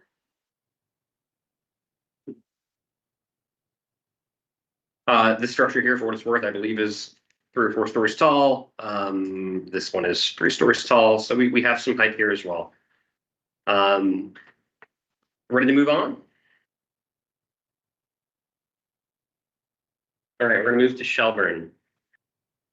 So I think we alluded to this a little bit earlier, but here you will see some village centers along Route 7. These are new centers, again, nodes, really in line with some recent planning and zoning work in Shelburne. These create some differentiation along the Route 7 corridor. We've seen that be successful in other parts of the corridor. And it helps anchor the neighborhoods that are off of Shelburne Road that again could become locations for more infill housing opportunity. I want to talk about a couple things overall with Shelburne and then gonna go node by node down Shelburne Road. I just want to provide context that right now Shelburne is in the midst and actually almost over the finish line on a very substantial bylaw update that was funded through a bylaw modernization grant. Hopefully that gets adopted this month. If not, it's going to be in January. The town has also updated the sewer service area recently, and the town is going to do a very strategic town plan update in the next few months. Plans to make sure we have alignment between the bylaws and the plan. A little bylaw before the plan here, so we're going to get full alignment, and that'll make our lives a little easier in terms of boundaries. We'll talk more about that when we talk about a transition area in Shelburne later. And I want to say that, you know, all these moving parts kind of underscores the need for a lot of coordination between the municipalities and the region. Like, they're doing their best to do good planning work, and we want to be as responsive as we can, and sometimes that can get a little hectic. In terms of this northern node, you'll see that our northern node is a little bit smaller here on this map than what Shelburne is planning for on this proposed zoning map you see on the left here. The reasons behind that is that, you know, we really wanted to make sure that we had a mix of uses, and we felt really good about that and solid about that on our map. So our node is a little bit smaller. I do want to note, though, that there is a project that's been permitted here that is mixed use, that is 63 homes. It's the Cronbach property. It's this larger property here. So that there was actually a settlement, but that project is permitted. We have sidewalks on both sides of the road here. We have bike lanes on Route 7. We have access to public transit. But all this node and all the nodes here were all within the interim Act 250 transit buffer area. There are a few structures to the south of this node that are historic, that are on the state register, but not in the node themselves. Speaking of just adjacent to the node, I do want to note that this property down here is Bay Ridge. You'll see a picture over here on the right, which is a recent Champlain Housing Trust development, 94 perpetually affordable homes at that site. Question? Yes. So you refer to existing historic structures that are adjacent to the node. By the node, I think what you're referring to is the village center. Yes. So why were those not included in the village center? Why was the village center not mapped to include those historic structures? Sure. Those historic structures are down here, a little south of the node. You know, from our perspective, we wanted to not get too linear with any of our centers. We wanted to include areas that we felt really good about in terms of them being permitted, at least at some level, some permitted kind of development that was going to be mixed use and meet the definition of village center. And so, yeah, those are the reasons why we stuck to a more tight center here, and we didn't expand it down Shelburne Road. I think I had some of the same comments here in terms of you had very tight village areas and a very expansive planned growth area. Mm-hmm. And it might be beneficial to look to expand the village centers for that proportionality reasons. And also, I think you just highlighted some of those in terms of the historic sites. This is an area served by transit. there have been some major increases in terms of walkability within this area too. So that might just help in terms of the proportionality, because there is a very expansive planned growth area, which is, I believe, at times more than a mile from these village centers. Mm-hmm. Yeah, and I get the desire to have nodes and to help provide centers, for the planned growth area to feed on or dovetail with. But yeah, this one bothers me. It's so small, it's somewhat inconsequential. Used to work in one of the buildings there. I mean, it's a retail plaza. Doesn't seem to fit what a village center is by statute or my conception of what that is.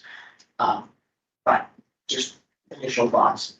Yeah, I mean, I hear you, Alex, and it's, kind of comes back to our, interpretation of centers and the non-historic requirement and for step one centers.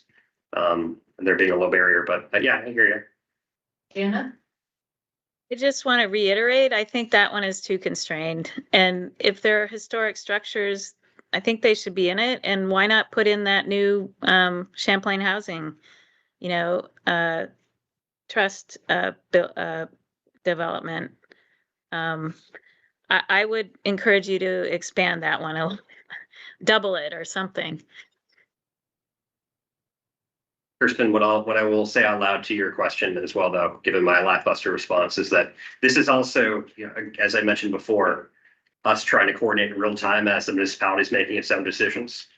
And so, we finalized this, it finalized the map, but we had a draft map in March, and a lot has changed at the municipal level since March. And so sometimes we're trying to play catch up. And so we'll take the feedback we heard today and think about expanding that setup. Yeah, and I'm myself as a single board member, not necessarily focused on like looking to expand them, but just trying to see, does it meet what I think our interpretation of the statutory definition is, what's explicitly calls for, it's a historic area, and so it was curious to see, okay, well, there's adjacent historic buildings that were omitted from the proposed map, those areas. Thank you for all the explanation. No problem. We've moved down to the middle node, which is another new village center here. For those familiar with this area, this would be the Rice Lumber property. So we have Rice Lumber up here on top of the hill. It's in transition. But down here on Shelburne Road, we have an historic plaza here, Alex. With a mix of uses, we have a mix of residential commercial uses along the corridor itself. There is an historic structure, the Dutch Mill, an old motel here on the avenue or on Shelburne Road itself. On this parcel, we do not have a fully permitted, but we have a planned grocery store. And the parcel behind it is municipally owned and is planned for a fire station in the future. We have sidewalks, we have bike lanes, we have access to public transit, we have water and wastewater. We have a lot of good things planned for this area. Any questions about this middle center?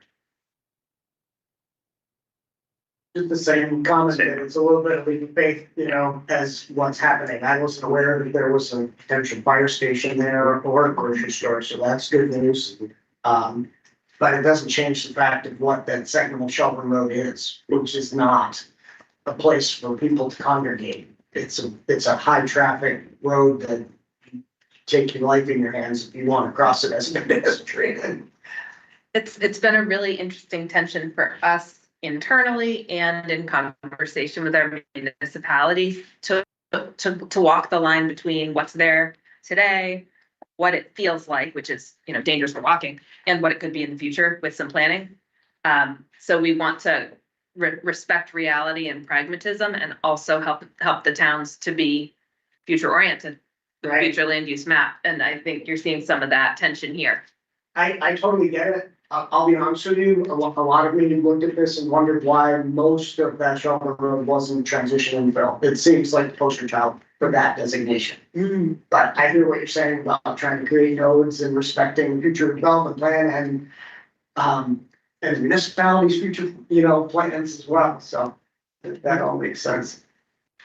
Thank you. Yeah, stop. We're going to State Highway. You know, and you're gonna run into this in all the regions too of the state. It's tough when we have a state highway.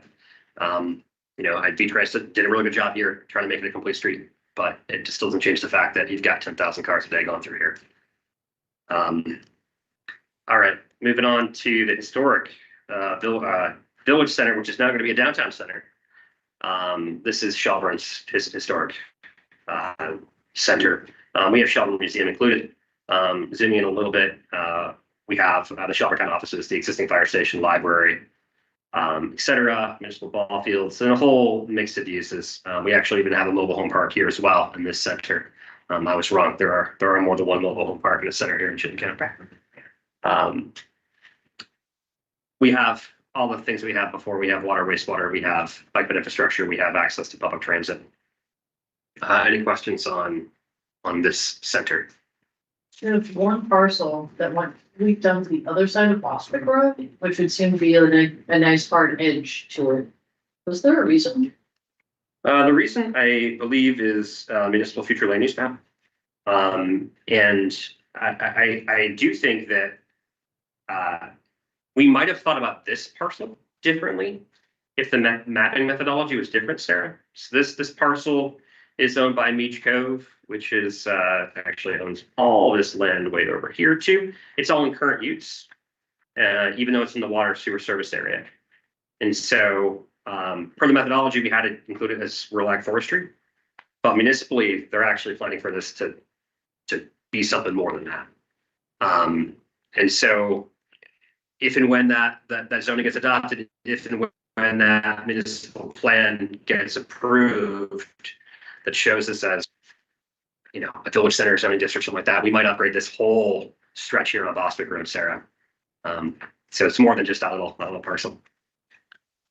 So why doesn't the downtown area include the school, the post office? Why isn't it bigger? And why does it include Shelburne Museum? It seems like Shelburne Museum is maybe a real oddity. It doesn't belong in the category at all, but I first looked at it and thought, well, that seems like a resource-based rec, facility of sorts.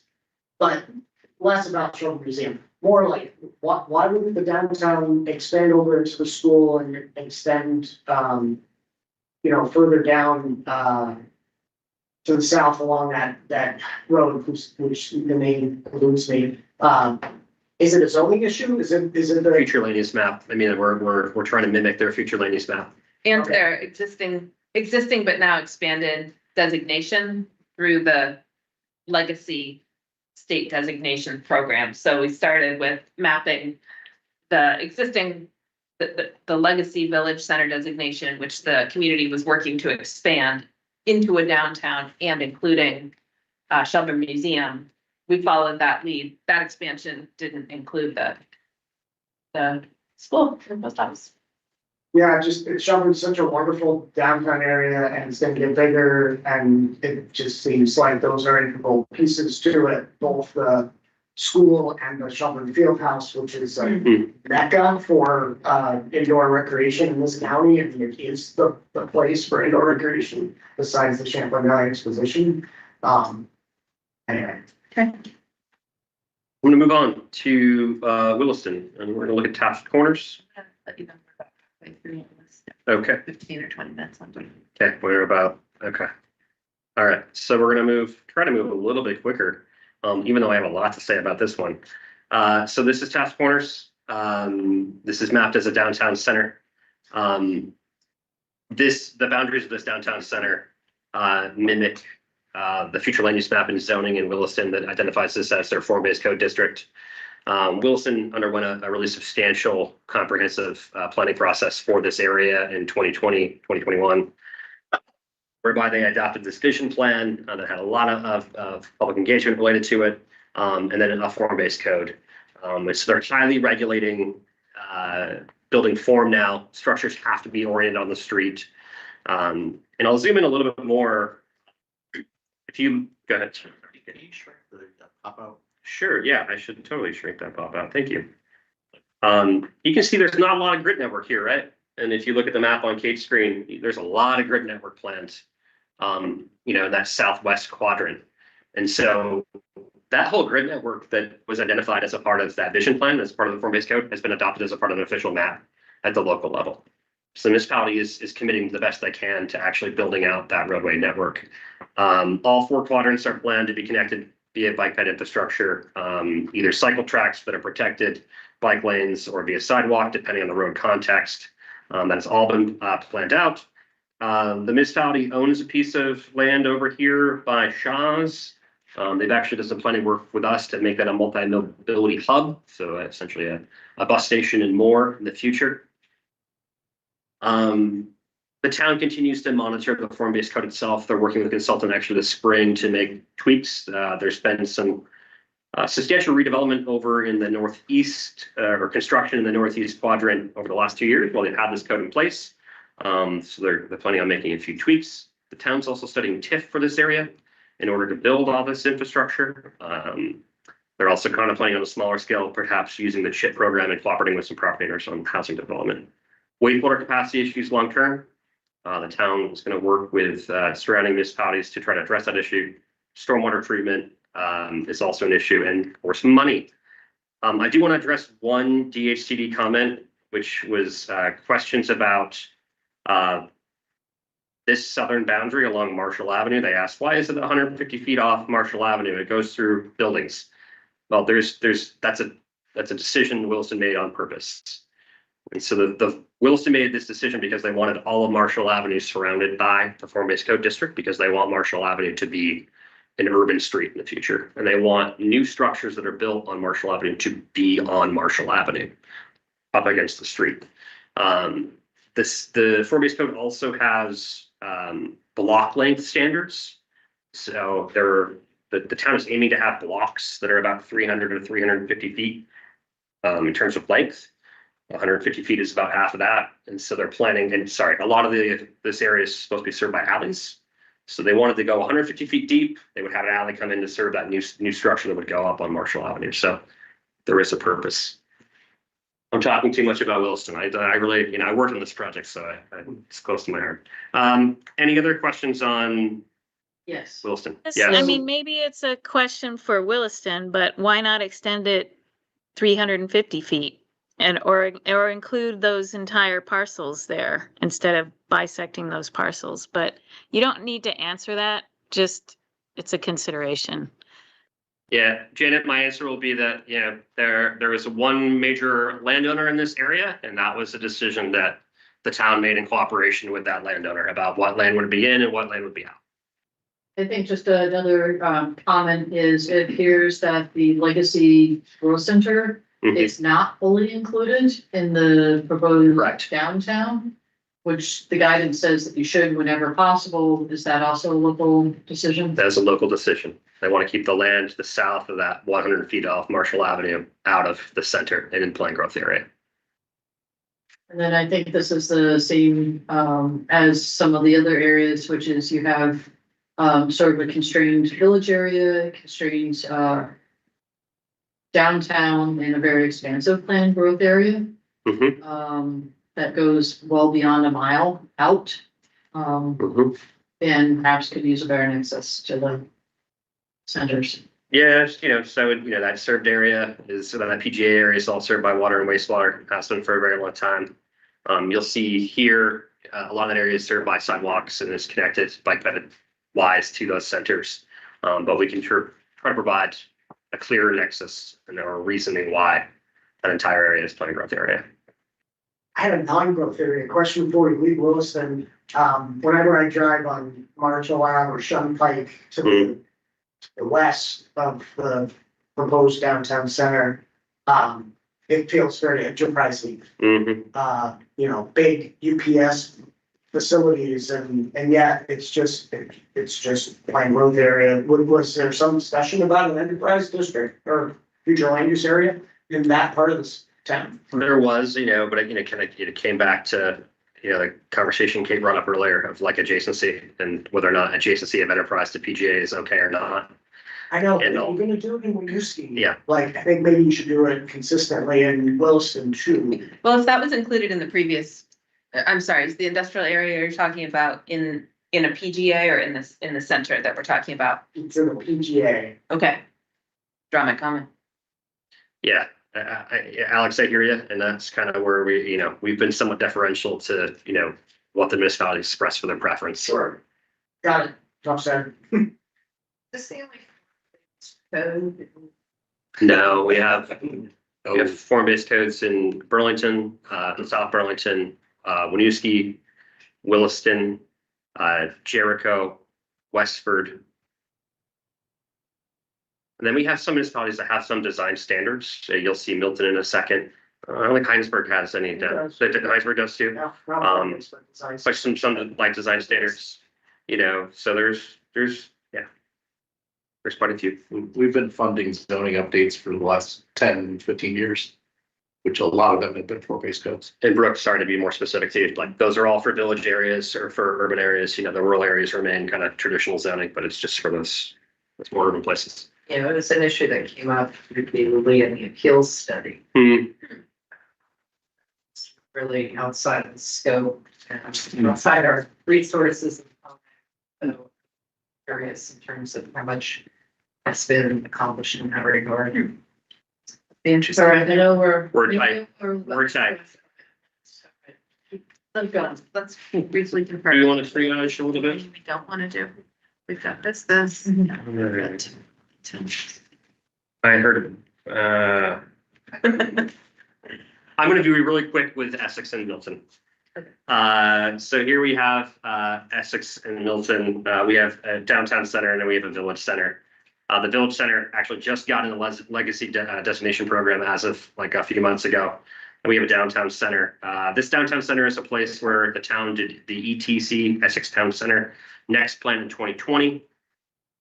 That led to some actions you can see on the screen here in terms of trying to pursue new town center. They didn't get around to it. They had a lot of things happen in Essex recently: separation, Amazon, women's prison, a lot of things that drew their attention away from new town center application.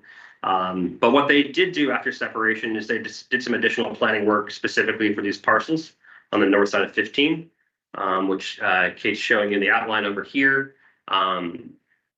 Municipality bought those parcels, did some additional planning for some mixed use development there, but also for a new municipal building, fire station, library, etc. They've also received an MBRC grant to do some additional wastewater work here. Wastewater constraints in the future, if they are relying on Essex Junction for wastewater capacity. We try to address that problems in Williston as well through a regional wastewater study in the future. We have some significant wastewater challenges in the future in the county. Any questions on Essex? I think that the downtown area that's proposed is not a traditional or historic central business district, does not include historic sites. There is, I think, the post office within that area.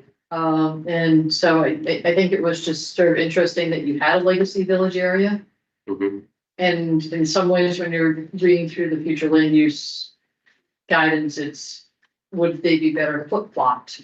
And to have the downtown where the historic village is, and then have this be a village instead. I'm guessing that also came down to local preferences. Yes.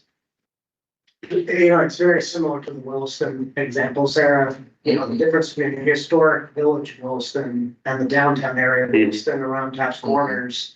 This is not as far along as that in terms of the newness, but it's definitely moving in that direction. This is the center of Essex down going forward. Right. The unfortunate thing is they didn't get the new town center. They aren't a legacy. Williston has the legacy growth center. So just reading the future land use mapping methodology. This is a bit of an odd one out. Where are you going?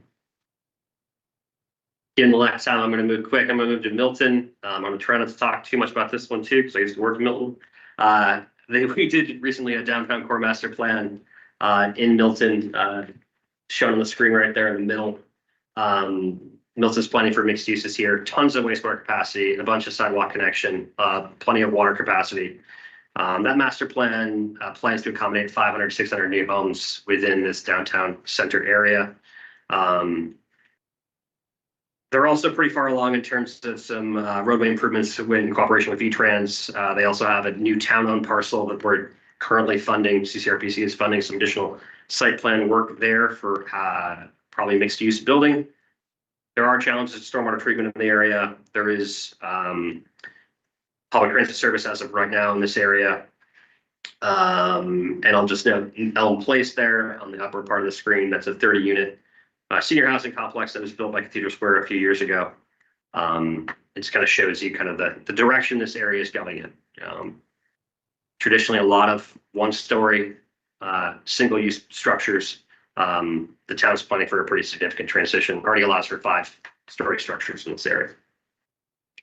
Any quick questions on Milton?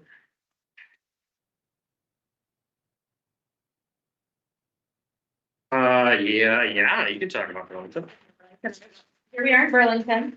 This is again a rendering, but there's a lot that is built out here at this development called Cambrian Rise, midway between what you think of as the downtown and the new North End. And as we were looking at this, it really functions like a center because of its dense urban form, eventual mix of uses, and multimodal connections. So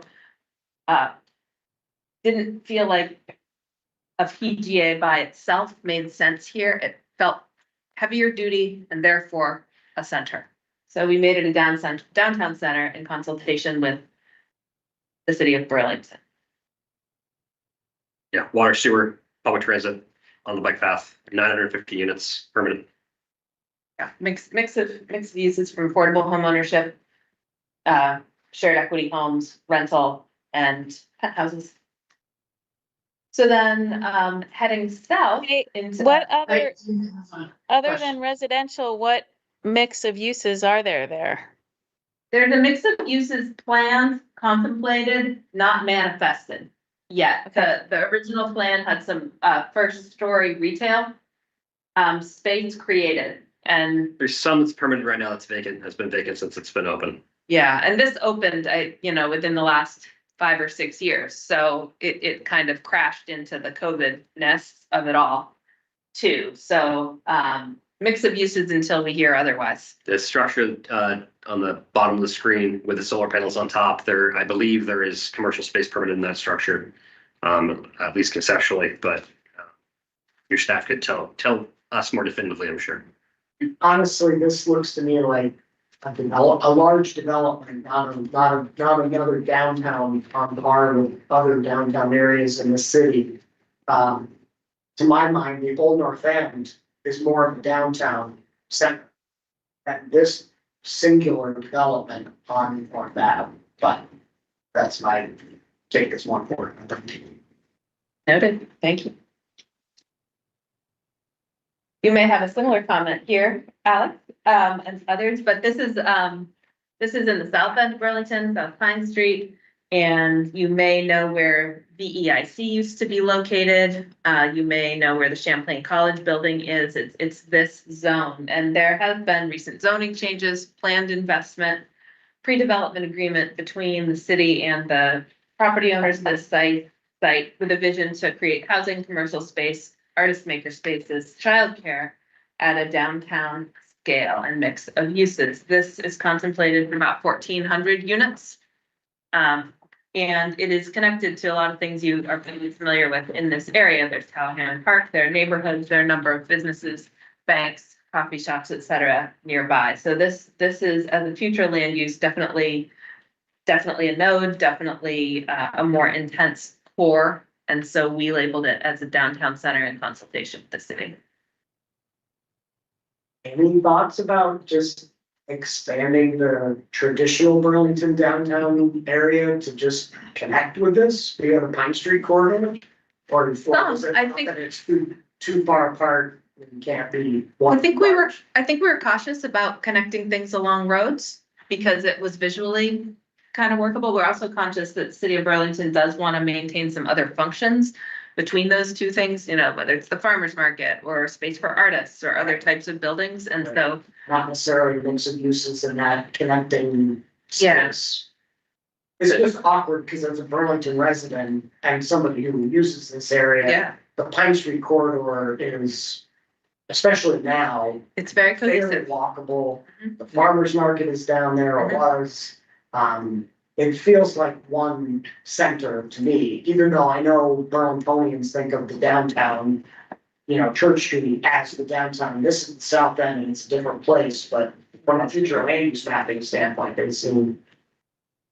Overall Burlington, again, trying to be deferential to the future land use map that they have in the city plan. And they also have like corridors along North Street, to your point about the old North End, that we had conversations about, should this be a downtown center? You can identify it as a corridor that should be a little bit more dense than the area around it. They said no. And so Headed into a planning process. they are also doing an updated city plan that should be done by March next year. Janet has a question. Janet? I'm just wondering why not just keep it or call it planned growth area? I mean, what are the implications? Is it the downtown program, I guess? There are things that they want to do there that they can only access through the downtown program. Or community investment program, I should say, but yeah. Thanks to the earlier point, we're trying to keep centers or PGAs walkable to centers whenever we can, the best we can. To not have this be a center would be a pretty far distance to walk to other centers in Burlington and South Burlington. In addition, the intensity of development that's planned here is more substantial in the area around it, and the built form will be more downtown-like. So that's why it is a downtown, or mapped as a downtown center.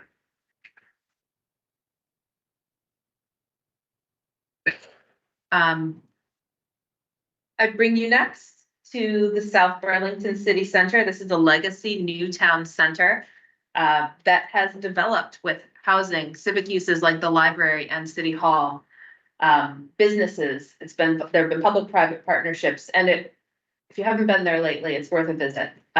Smart growth development in this area. And it's becoming a place. I love this picture on the left that Paul shared with me.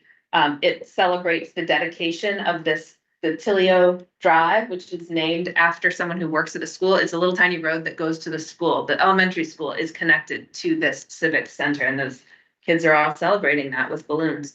It's just an example of a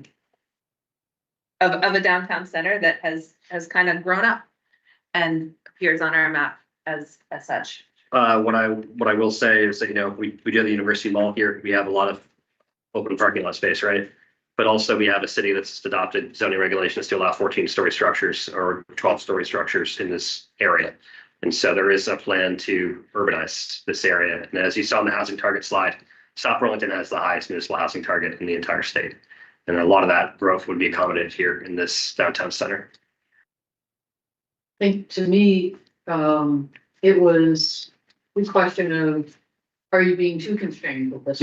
Because there are things that are left out of it. If you go down towards the high school is not in it, the fire department's not in it.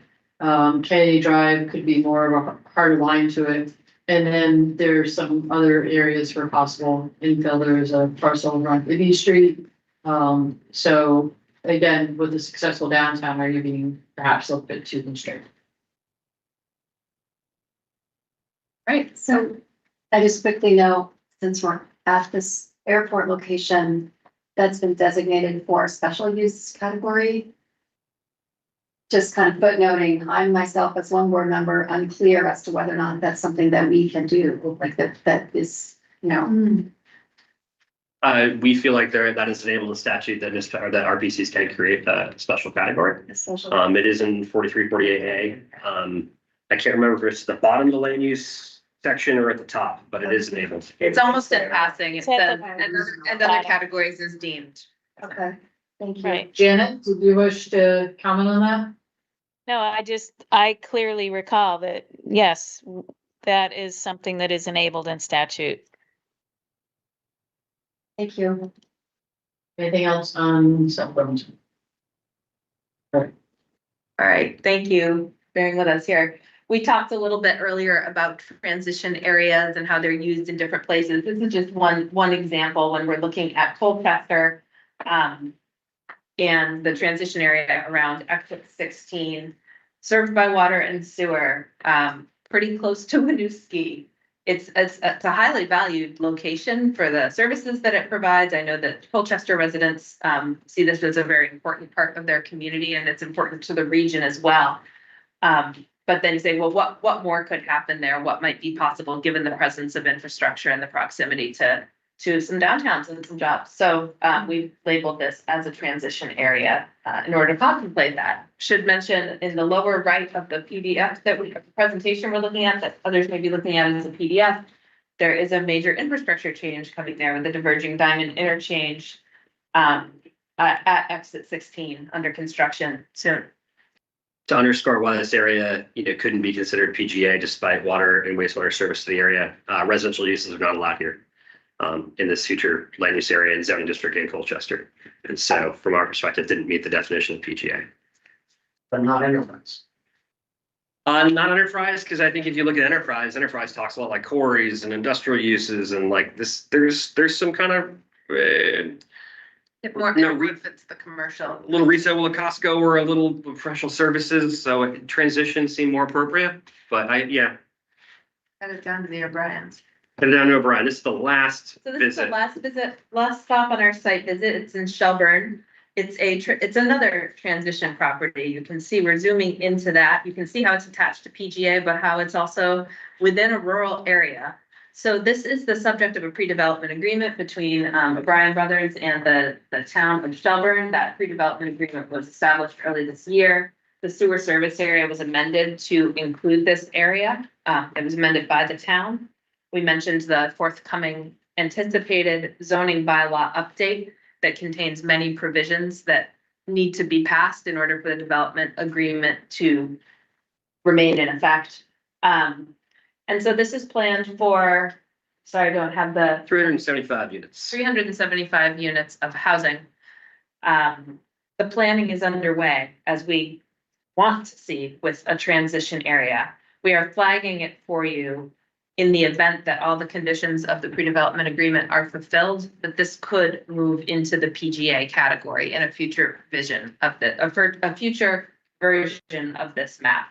Some of those terms include, conserved land, playgrounds, walking and biking infrastructure, both along the street to get to the front of the property and then paths through the back of the property. So this is one that, in the absence of those changes actually being in effect, we weren't going to make it pink. But knowing that there is work underway, we flagged that as transition, and it could change even before the next submission of our map. And it might be easier for everyone to see the proximity of that to the center if the center was bigger and extended to that four-way intersection there. Because right now, it's hard to see how that parcel is connected. Pre-development agreement does require or scoping study, I believe, for sidewalks. Let me take a look at my notes on that. Scoping study for pet improvement on Falls Road. Per the new zoning that will be adopted, there would have to be sidewalks. And there is sidewalk across that bridge over on Falls Road as well, connecting it to the center. But again, I hear you about expansion of that. Well, part of it matters a little bit about where the development is on the parcel, Sure. And it's fronting on the north side of the parcel, with it Yes. fronting on the southeast side. Yeah. For the zoning, the new zoning and the town plan amendment, this front part of the parcel would be more intense up on Irish Hill Road, and it'd be less intense in the back. And actually, this parcel is part of this parcel, and this would actually be conserved. And so pre-development agreement says 60% of this total land area will be conserved, 45 inclusionary units as well. checking with the chair. We have a couple, we were going to tell you about our tier 1B opt-ins, but I look to you for what we should do. So we're doing good. I think, or we as are, not to speak for the board, but I think what I've observed is that we've asked a lot of our questions along the way, although we had on the agenda space and time for questions. I think let's just keep on plugging through. We have a break scheduled at 4:45. Are you fine with continuing on the next 15 minutes? Right, if you are, we are. Great. Sounds good. Here's a list of tier 1B opt-ins to date. Alex and I already picked on Essex and Colchester. Those are a little bit of notable exceptions from this list, and we are going to continue to work with those municipalities along with the rest that have not opted in yet. So there are 7 that have not opted in of our 19. A couple don't have any eligible areas. Correct, including appeals board. We'll see them. We have 2 partial opt-ins. We know that that is a little atypical. Okay. One of them is Woods. Can we change Gary. the screen to the PDF Sure, yeah, we can do that. while you're talking about this? Thank you. Okay, 1 second. I don't think. No, I can, Kate, I got it. Okay. I got it. Thank you, Janet. We'll make that happen. Thank you.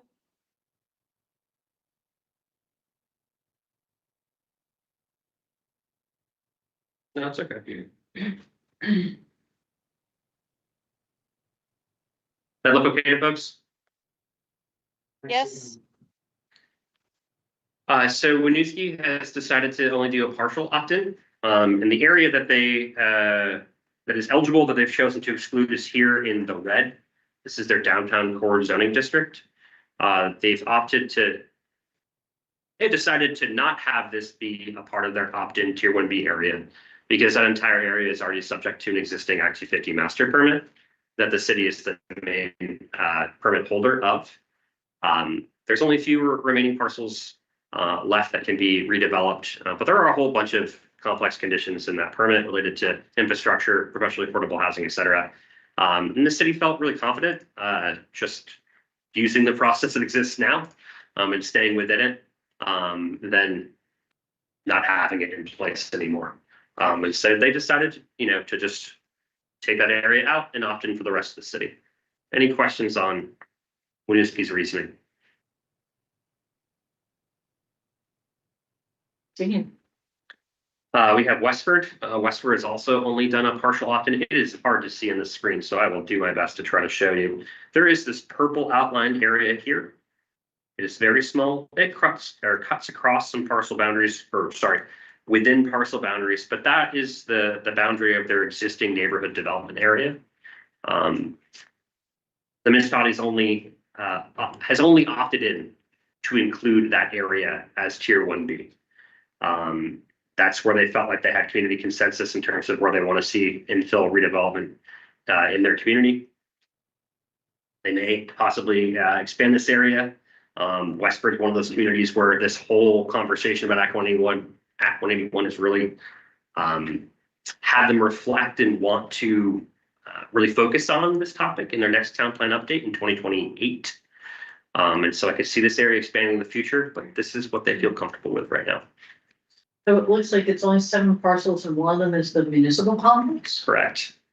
So, per our standards for the regional planning commission application guidelines, as part of final application, I'll strongly urge, CCRPC to address the requirement that if tier 1B status and stop for in areas that does not include the entirety of the downtown center, village center, planning growth area or village area, the tier 1B memorandum must explain the reason that the entire flu area is not proposed for tier 1B status. I think we have some environmental justice concerns on that front that I would urge somebody to elaborate on.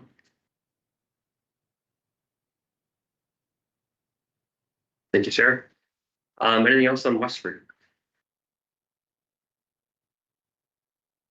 To wrap us up, we have 2 more slides left. So as I just mentioned, specifically with Westford, but with a whole bunch of our communities, Colchester, Richmond, Charlotte, the conversations about municipal housing targets and about the flu map has really led to a lot of conversations at the local level about doing more intensive detailed future land use planning in the future. And so we're already planning as an RPC to probably amend our regional plan every couple of years, if not more, to be responsive to municipal changes, because we think our municipalities are going to really dive in this topic in the next couple of years. Overall, as an RPC, we're going to continue to work with our municipalities to do that kind of work, to reinforce the smart growth places that we already have through planning work and through bylaw work, but also help them plan, design, and construct new smart growth places. We really appreciate having clear direction from you folks, and your comments back to us in December about, really what's necessary, what's a good recommendation. We just want clarity for, in terms of what we need to bring back to our board and to our long range planning committee about what we need to change, in order to comply with statute. And our individual municipalities. Yeah. There are some areas where we've left it open with them and we said, we think this is the way forward. We want you to know we may be hearing something different. So when and if we do, being able to bring that back to our towns and say, we received this guidance from the Larabin. Need to change. And that's a lot to do in a really tight timeline. Our regional plan does expire in June. And so we do need to adopt the original plan. We are planning to have our first public hearing in January. If that goes well, we can be responsive to comments, get a new draft out, warn that second public hearing in March, and have that second public hearing in May. Ideally, the plan is adopted at that May meeting, and then we bring the plan to you folks in June or July next year. So with that, that's Kate and I. We can open up to questions. So I think I'll also use that transition mark to explain sort of our next steps before we get into questions, in case people have questions. What will happen after today is we will take all the comments that we received, board member comments, and by December 22nd, the board will send back formal comments on the pre-application. So that's something that we're going to anticipate working out over a couple of different meetings. I think we have two going at the same time, and we're trying not to overlap, like everybody, I think, NRPC is due the 12th and you're due the 22nd. So that's what will be the bulk of our next few meetings, is to try and sort of work through the comments. You may have seen us work through Rutland Regional Plan in a similar fashion. And then on the 22nd, hopefully vote on comments to send to you. So that's a bit of what will be happening after today. I'm going to ask for questions from the board member first before we get into questions from the public. We do a break plan at 4:45. I will be cognizant of it as well. So questions from the boards. Janet, do you have any questions for us at this time? I do not.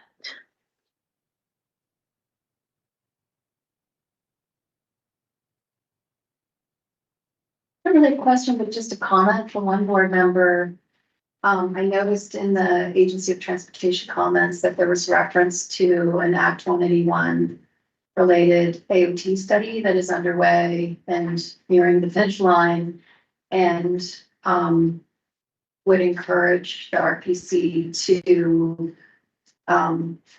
take a look at that information when it becomes available and consider that its plan could reflect areas to help support, transportation infrastructure and maybe projects, because, with Act 181 and the elimination of Act 50 jurisdiction in Tier 1A and housing up to 50 units in Tier 1D areas, this Chittenden County is really where a lot of that effect would be seen, statewide, here probably the most, right? So I think it's very important to think about that. I've been actively participating in that Yes. advisory committee. And I think I think this whole system change, which is what, thank you for volunteering to participate in, is shifting things from dealing with things at permitting stage to getting upstream and focusing on what's planned. So we do a lot of work already with V-Trans in terms of planning infrastructure. As Exit 16 was a scoping study we did 12 years ago. And so I think it's going to move more of those decisions up front. The issue, the disconnect that has existed in Vermont between state agencies and municipalities this whole system change is trying to connect those better. So I think that's going to be the question of how does V-Trans or how do municipalities, depending on which direction you're coming from, connect on some of these bigger transportation project issues. I'm not sure we're going to solve it here, but it's a legislative issue there is no great way right now for V-Trans to engage in a municipal review for state transportation improvement. Particularly if it's not right on the state highway. Yeah, unless, without the 1111 permit. So yes, to answer your, to respond to your comment. And for those of you who aren't very familiar, the reason I said 90%, 90% of the money that has been collected through the Act 145 process through Act 50 has been related to Chittenden County projects. And so it is significant. It wasn't a significant amount of projects. It's been significant in that it's enabled developers to go through the permitting process, right, and have a path through without waiting for a project to get done. So I think that'll be a question, is our projects getting hung up in the municipal level from traffic impact study reviews? And we need to kind of repatch that, what 145 did into the municipal system to provide a path forward. But to be clear too, it's also been significant in that it has it has alleviated the situation of the, the developer that triggers that level of service staff or whatever the case may be, that for which a major transportation improvement is needed to support the development. Fairness. And having that one developer incur all of that expense, so it provides that cost sharing mechanism. So anyhow, we'll be interested to see what the final report looks like, and thank you for considering that. Just want to tell you how much I appreciate the engagement that you clearly have been involved in, and also and not just on an individual or the EJ level, but also with the municipalities, because one of the big concern that I have heard from citizens is a concern about the top-down sort of approach from the regional planning commissions. And I really appreciate hearing this was, worked out in collaboration with the towns. And, and while maybe, some of those issues we do need to look a little more carefully about, I do appreciate the deference that has been shown to our communities, because it's vital that this is not somebody showing up and telling Vermonters how their communities are going to be reformulated. And so I really do appreciate all of the effort that you have provided in that regard. So Thank you. Thank you. There are at least three people who are not here who are a big part of that. Our colleagues Ann Nelson Stoner, Sarah Muskin, and Darren Schibler, who helped design the outreach and then implement the outreach. And Melanie is here and has also been a part of the effort in terms of the interfaces online. Emma Vaughn, I'd like to thank the Academy. It's just, it really has been a team effort. We're really lucky. 10 of us probably working on this project for a year. It was particularly interesting to me to see the fact that you reported on what people who are not typically at the table, what they said. And it didn't look like you applied much varnish to it. Like it was looked like real comments from people, many of which probably did not have much experience being in those settings and understanding these processes. So it was refreshing to see those. And I again, Brooke, a lot of appreciation for that effort. I think you've gone well beyond what any other region in the state has done or will do on that front. And partly you have to, because you have a much more diverse community here, but you did it. And so kudos on that. Thank you. Substantive comment though, I'm looking through my notes on all the various FLU areas, and the one thing that I haven't already said, and I've said too much, and apologies, I live here, so I have opinions. I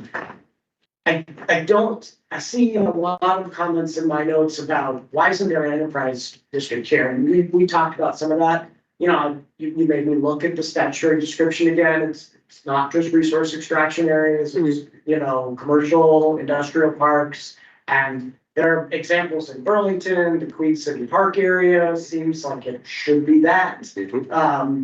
There's areas in Essex on Sand Hill Road that the mapping is left out. logic ovens and other, recent developments on that road that seem enterprise. And so I would just encourage you as we'll get your comments as a board, but, just generally to think about that land use and understand that it's not eligible for the tier 1A and 1B. And so there's some, unless I'm wrong, Chairman. Isn't it? Well, if I can just, heard you, I think that is something we'll take a look at. I would also, I'll flip it around and ask the board to, when the planned growth area definition was written, I mean, I think if you look at it now, it still talks about the enterprise areas being included in them. Right. So there was kind of conscious discussion in the legislature about those distinctly employment areas. Like it's employment only, right? Like that's what we're talking about, being that they are part of the community and not separate from the community. So I think that is the debate, where is it truly something separate? They're certainly not eligible for 1B because 1B is only for housing, right? But one of the reasons that you may see a municipality in particular want to include that employment district within their larger planned growth area is that those areas are eligible for 1A.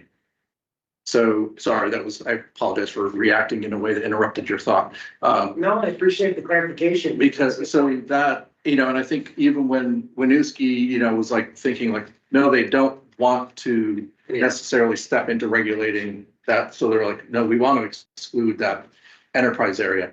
Whereas maybe in South Burlington or Burlington, Quincy Park, they want like they wanted it to be potentially available for 1A.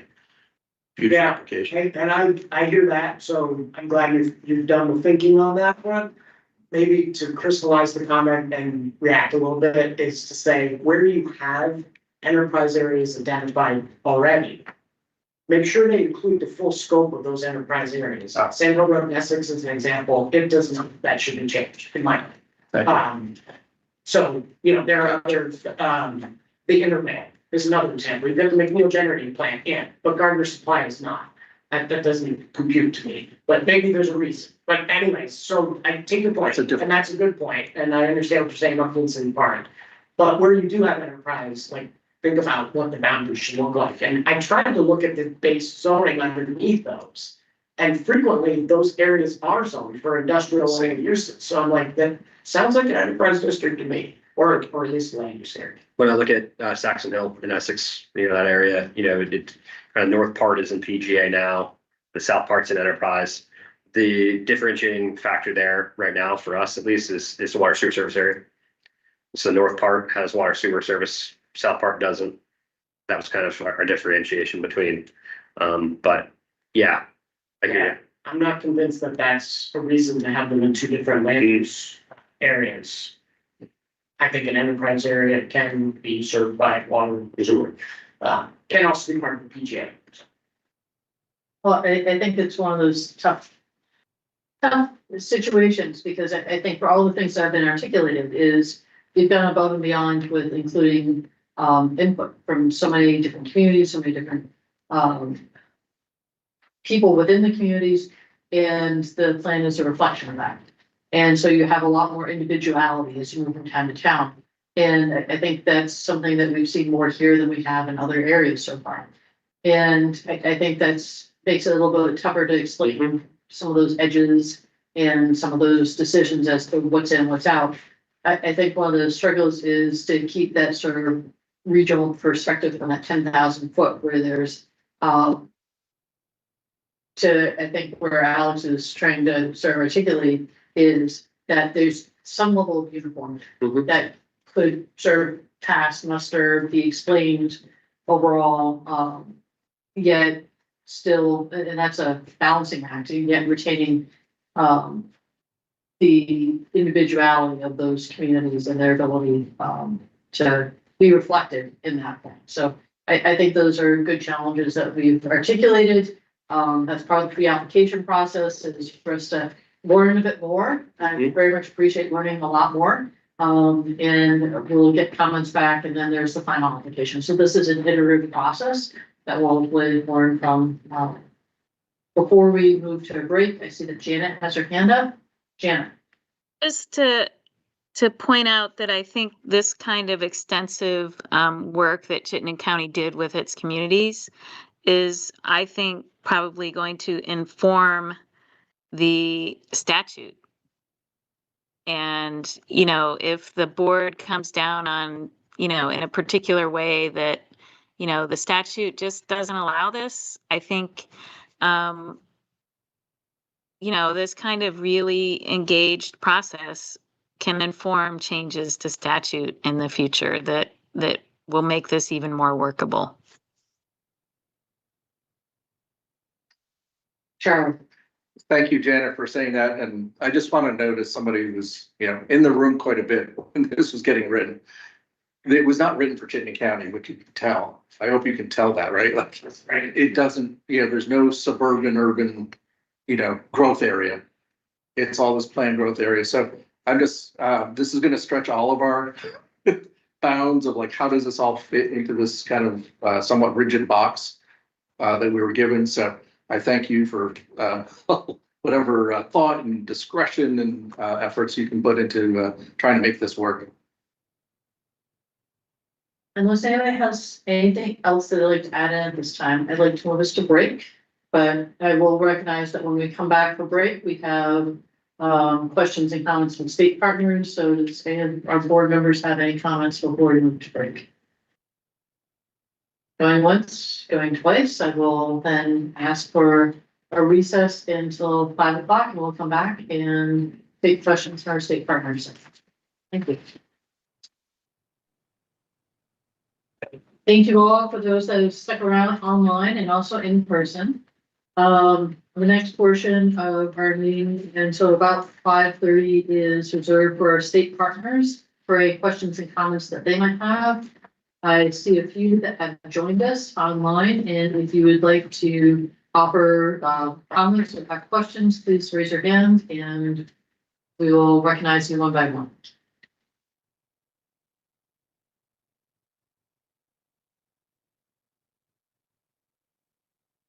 No pressure though, because some of you may just be here to listen. Cheryl. And just, Hi. yeah, yourself. Hi, my name is Cheryl Van Epps. Can you hear me? Yes, we can. Oh, great. I'm just now joining, so I'm not sure where my comments fit into the context of this meeting, but I wanted to say that I see Act 250 as performing a protective role. What I am seeing around me as far as development goes is not meeting our housing needs and at the same time destroying what critical natural resources that we do have. I took a look at our Vermont population, just an online site, Nielsberg Research it was. And I was asking myself, okay, so what's the rush? What's the press for building so many houses so fast? And what I saw in annual population counts, it's got to range from year 2000 up to 2024. I saw a slight increase in the year 2020. Of course, that was the COVID year. And I'm seeing around it, both before and after it, kind of a much reduced, or even this past 2024 seems like there was a decrease in our population of Vermont. So, and it was the opinion of the folks who did the study that we had already reached our peak and it's showing a trend of decline. So I would ask that our regional and state and local planning commissions take that data in mind, and also looking at the actual population who need housing and their needs are not being met. So the homeless population. What we see now in my neighborhood is there's a house on the market for $950,000. Two more, one is 625,000 and the other is 850,000. Those are high-priced homes, which are way out of the range of even myself. I couldn't have afforded it when I arrived here in Vermont 21 years ago. So I ask, whose needs are being met by what is being produced housing-wise? So these are some of the points. And to build these homes, we are destroying wetlands. We're encroaching in and destroying deer wintering areas, which I understand are critical because only 7% of the land in Vermont is capable of hosting or being designated deer wintering areas. So this is something critical. It's not my opinion. It's in the Department of Fish and Wildlife literature. So I ask that these comments be recorded by your meeting and taken into consideration when decisions are being made. Thank you. So Cheryl, may I ask, I don't believe you're with one of our state agencies, are you? I am a citizen and resident of Essex Town, not on any board. I'm just witnessing all of this happening around me. Thank you. Thank you so much. I apologize. From 5 to 5:30 is a time that's reserved for our state agencies for comments. And we have not opened yet to public, but thank you so much for your comments. And I just would ask the board is, I was just taking a minute to look through our roster, who is still online and who's in the room. And it does not appear that we have any other state agency folks left with us. So it might be a little bit early to move into public participant questions and comments. However, would anybody find that objectionable to do that? I think Cheryl just got us started. All right, fantastic. Then we will do that. So thank you, Cheryl. And Janet, Janet, you had your hand up first. So Janet? I was just gonna say that basically, you know, that happened for Rutland too. We didn't really have much, and so we just opened it up to the public. And I just want Cheryl to know that her comments were recorded and they will be taken into account. Absolutely. So I think the other thing that I'll note before we get into the public session is I see some of the folks that are in attendance have also submitted comments today. Those have been uploaded onto our portal, and so you do not need to read those verbatim. However, they are also part of the record and also will be considered. We'll hopefully now go to those. I see Heidi Davis, you have your hand up. If you would like to speak next. Thank you so much. Yeah, I was just outside walking the dog and I heard Cheryl's voice. I know her voice. I am also from Essex Town. My name is Patty, and I'm just amazed how Act 250 and everybody over there responds so quickly to me. And I just want to thank you. I'm so grateful that we have your District 4, they're awesome people over there. So I just wanted to thank you for that, of getting answers so quickly. My only little tidbit I want to add, when someone was talking about Sand Hill Road earlier as an example, and was talking about you know, that more work needs to be done. And the other thing that was mentioned was maybe the statutes will change. And of course, you know, that does happen, but I want to read this in case this one changes. I hope it doesn't. Under 23 VSA 1042, this is a highway statute. And I'm just reading this from a little research I've done, and you probably already know this. A municipality cannot reroute or designate a truck route unless all 4 statutory criteria are evaluated. which they're evaluated by the Secretary of Transportation. To date, only criterion 1, a road construction capacity, has been discussed publicly, and that's something you got from me today, that proof of that. Criterion 4, which requires evaluation of whether a more suitable alternate route already exists, has not been addressed. For example, Route 15 has been the established truck route since 1959. It is a state highway engineered for freight movement, signalized and already functioning as a logistic corridor. Lower Sand Hill, by contrast, Lower Sand Hill, where we live, there's 300 and some odd homes, is a residential collector road down the bottom there with homes, school zone access, narrow geometry, a lot of cycling activity, including my husband, which is why I'm so actively involved, and no prior approval or study as a freight route. Because of this statutory compliance question that is now pending, I just want you to know that the Thanksgiving holiday was here, and I don't expect any answers or at all. My only suggestion, if I'm allowed to say, if CCRPC and the Land Use Review Board could pause any designation of Lower Sand Hill as an arterial truck route until the compliance review under 23 VSA 1042 is completed. That is my only request. Thanks. I would just, to that, respond very quickly and say that the Land Use Review Board has absolutely no authority over that. At this time, that's nothing that is being considered by a board or can be considered by a board. I'd say you could follow up with your municipality and CCRPC with those sorts of questions, but.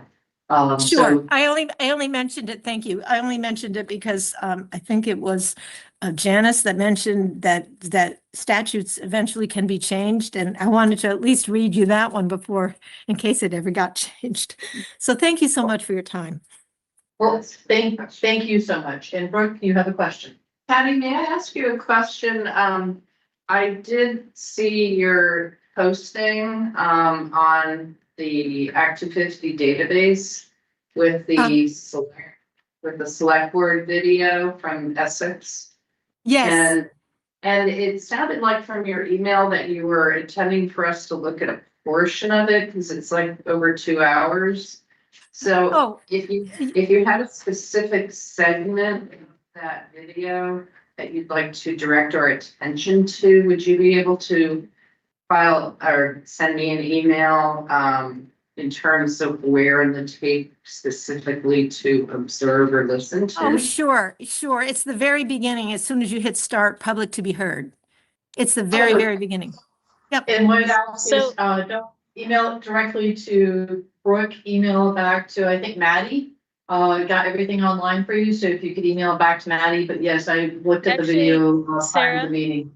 Yes. That's Madeline. It should be emailed to act250.board@vermont.gov. Everything that is submitted should be submitted through that email address. Correct, and that is, if she replies all to the email that she was sent saying that her information was online, Okay. that was our place, yes. That will get it. Okay, got it.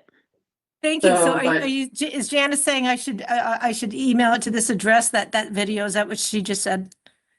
Yeah, if you could, whatever you email for us, it should always go to act250.board@vermont.gov, because that's what gets it, that's what is officially the email address to submit for this process. Well, thank you so much. But everybody's been so kind. I've got 3 letters from you today, 2 or 3. Thank you. Welcome. Evan, you have your hand up next. Yeah, thank you very much. Evan Langfield from O'Brien Brothers. I just had a quick question. I'm not even sure who to direct it to, but I was just wondering what the high-level differentiators are between a downtown designation and a village designation, if they're both Tier 1B. So, I'll take a whack at it, which, yeah, I will first say that, we're moving beyond the designations. So these are the future land use areas, and the designations are part of what the downtown board, now community investment board, used to do. So in speaking to the future land use designations, both, downtowns as well as village centers are eligible for tier 1B. Is that, And hopefully, hopefully, does that, I think- yes, but I think It's- not just that, but that are you asking, Evan, what the distinction is between them? Yeah, I was asking for the distinction between the two. Okay, I think the distinction is that village centers don't have to have subdivision, or water, sewer, or zoning. And the implication there is that downtowns do. And downtowns are eligible to go through all 3 steps of the community investment program, designation, process. So we don't do that as a board. That's the community investment board. So what we do is we approve the future land use boundary, and that gets you into step 1 of the community investment board process. so there is, this is all taken from statute too, and so, if you look into, is it 24 VSA 4348A small e, talks about that there needed to be a methodology produced too. And I believe the methodology that we're reviewing under is also on our website under act250.vermont.gov. If you look under Act 1A1 and then regional plan review. So there's additional information there that you might want to look at that describes downtown versus village center. Yeah, so Evan, in terms of the statutory definition of downtown and village center, they're defined together in 4348A, as Sarah just said. There's a mapping methodology that the RPCs jointly made together that Sarah just referenced that you can find on BAFTA.org. In that mapping methodology, it talks about how RPCs can make a decision in cooperation with municipalities about what's a downtown center and what's a village center. Here in Chittenden County, we were very deferential to our municipalities in determining what areas are labeled downtown centers and what areas are labeled village centers. In terms of benefits from being either a downtown center or a village center, they are identical in terms of the actual state designation program. And they are treated the same in terms of Act 250 exemptions. But obviously what level of Act 250 exemption exists is determined upon municipalities opting into Tier 1B and or the municipality applying to the LRB for Tier 1A. Does that help? I think so. So if a municipality, and in this case, I'm just referencing South Burlington's communication, a downtown designation that's 1B and a village designation that's 1B from a state level would essentially be treated the same. It's really more the city determining, whatever the level of density or kind of prioritization maybe. Yeah, the city and in cooperation with the RPC and as approved by the LRB. I do want to give a caveat to that, what Janet said. I want to reiterate that not this board, but Community Investment Board, which reviews steps now. There are different methodologies for what steps you can achieve for some of their benefits between a village and a downtown. So let's walk that out a little bit for South Burlington as well. So Evan, South Burlington's downtown center, in city center, that likely will be a step 3 center in the state designation program. That's kind of the highest level of center. And so there'll be generally more benefits available there in that center.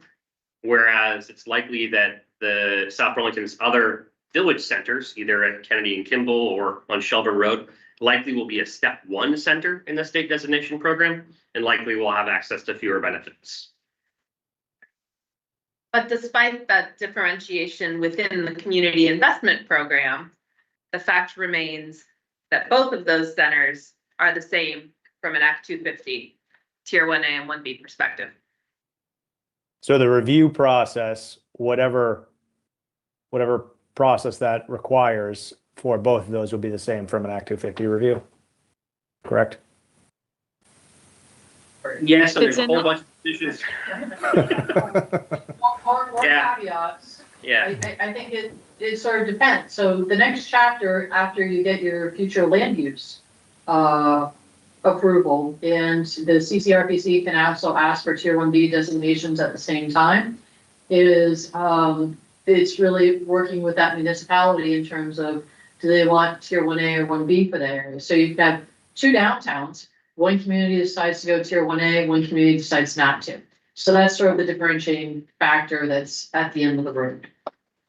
I see you still have your hand up, so Oh yeah, sorry about that. Yeah, the only kind of ongoing confusion I have, so the Tier 1B, so our site is at Kennedy and Kimball. It's a 140-acre site, large mixed-use site, actively under development. We have currently about 250 homes constructed and many more underway. Am I still going here? you are. Yes. Okay, you guys appear to be frozen up on my screen. And so on the Act 250 review question, because we have much more density to realize, I guess the question would be,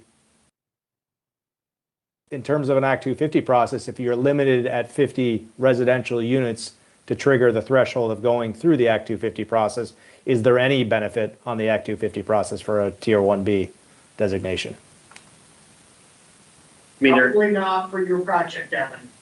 I Okay. think that benefit, you need South Burlington to apply for Tier 1A for your area. Yeah, and as far as the timeline for that, I'll just say what's already been said, which is that application for the Tier 1A by the municipality is only possible once the regional plan and map are fully adopted and approved. For us, that's June or July of 2026. and then also confirmed by the land use review. Yeah, yes. all right. I intended So to wrap all that it's- together. Thank you. It's going to be a little bit of time, and no, I think we're happy for the questions, Evan, because this is confusing to a lot of people, and this is all new, and I'm sure for people that have raised their hands, there are lots of others that have the same questions, so trying to explain the differences, and we didn't really touch on that today, so thank you for the question. Okay, thank you. Janet? Just to clarify, it's the Tier 1A or B, probably, Evan, that you were more concerned about the distinction between, because both village centers and downtown centers are eligible for the same Act 250 exemptions. And that's also the case for a planned growth area. So it wouldn't matter to you whether the distinction isn't whether it's village versus downtown versus planned growth area. Is it Tier 1A or Tier 1B? Yeah, I wasn't sure if there was a differentiator in between 1B downtown and 1B village, but it sounds like for the purposes I'm asking, there isn't. Nope.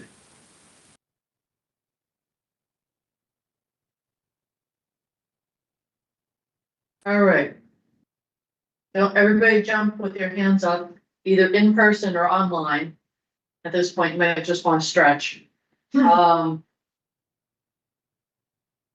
Any questions here in the room or comments?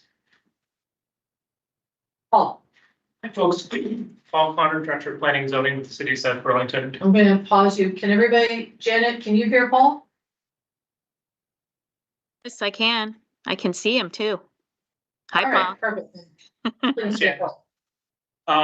Just a couple of notes, based on today's conversation. One, I just wanted to underscore, the collaboration that took place with the municipalities, having served both, from South Burlington's perspective, but also serving in the Planning Advisory, Committee. and the long range planning committee. It was a lot of work, and it's not a coincidence of how strong the partnership was, because this has really been 15+ years of strong collaboration that has led to success in this process. So just wanted to share that. There was some conversation around the subjects of planned growth areas and enterprise areas. I think Charlie captured it really well in terms of the conversations that we were a part of. For us, it's really important that we're looking, as we think about our planned growth areas and where we have the infrastructure, where we're intending to see focused, pedestrian oriented, even at various different scales, development, that we're including areas that have both a residential focus and a commercial focus, that together in the core of Chittenden County, both need to be successful for us to be thriving. We just completed an economic development strategic plan in really close collaboration with our partner communities, the region, the state, looking at core sectors of growth and really sort of being the important partner to housing, and then of course all of the services and infrastructure that we are striving to support in coming decades. For Kimball Avenue specifically, the area that you had looked at as a potential village center. This has been an area that we've been planning for the future for a long time with Evan and his crew over with Bryan Brothers. As with City Center, the developer very strategically worked to build the area around the mixed-use center first in order to create the markets that will support a mixed-use area. And so when we think that there is this piece that hasn't been built, that's intentional to have built the residential. There's a bunch of park space that we'll work with the RDC to talk about, because I think that was a note that it doesn't necessarily show the mixed components of that. There is park space that's already been built, is about to be turned over to the city. And so really thinking about that and how this sets us up for a big piece of our 7,500 dwelling unit housing target of creating a village and having that be another node of center of activity, understanding that we haven't experienced a lot of new villages in the state, but this is a big part of the focus. And then just lastly, there was a discussion just a few minutes ago about downtowns versus villages. Statutorily, they're essentially defined together. We had a lot of discussion back and forth about which ones belong as which. It's a little bit of a style and feel. From our perspective, I think we would be open to, for example, the area of Shelburne Road at Fayette, which is shown as a village, as being a downtown. We can also see why it would be appropriate to call it a village and to keep our focus in City Center at the moment for sort of our one node, knowing that our local planning is already turning to making sure that we really have both our southern corridor and our eastern corridor covered. And so if it remains a village in this plan, then a future iteration of the regional plan might come and say, we're ready to call that a downtown in a future time. So it's a little bit of a style thing. Thank you very much for your time. Thank you. Anybody else in the room?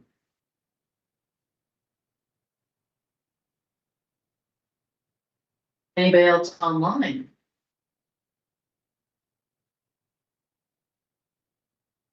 Could we be out of public comments short of the adjournment time? Any questions or comments from staff? Or from the board? Well, sure, Paul, your community has a lot to look at, so I spent a fair amount of time looking at it.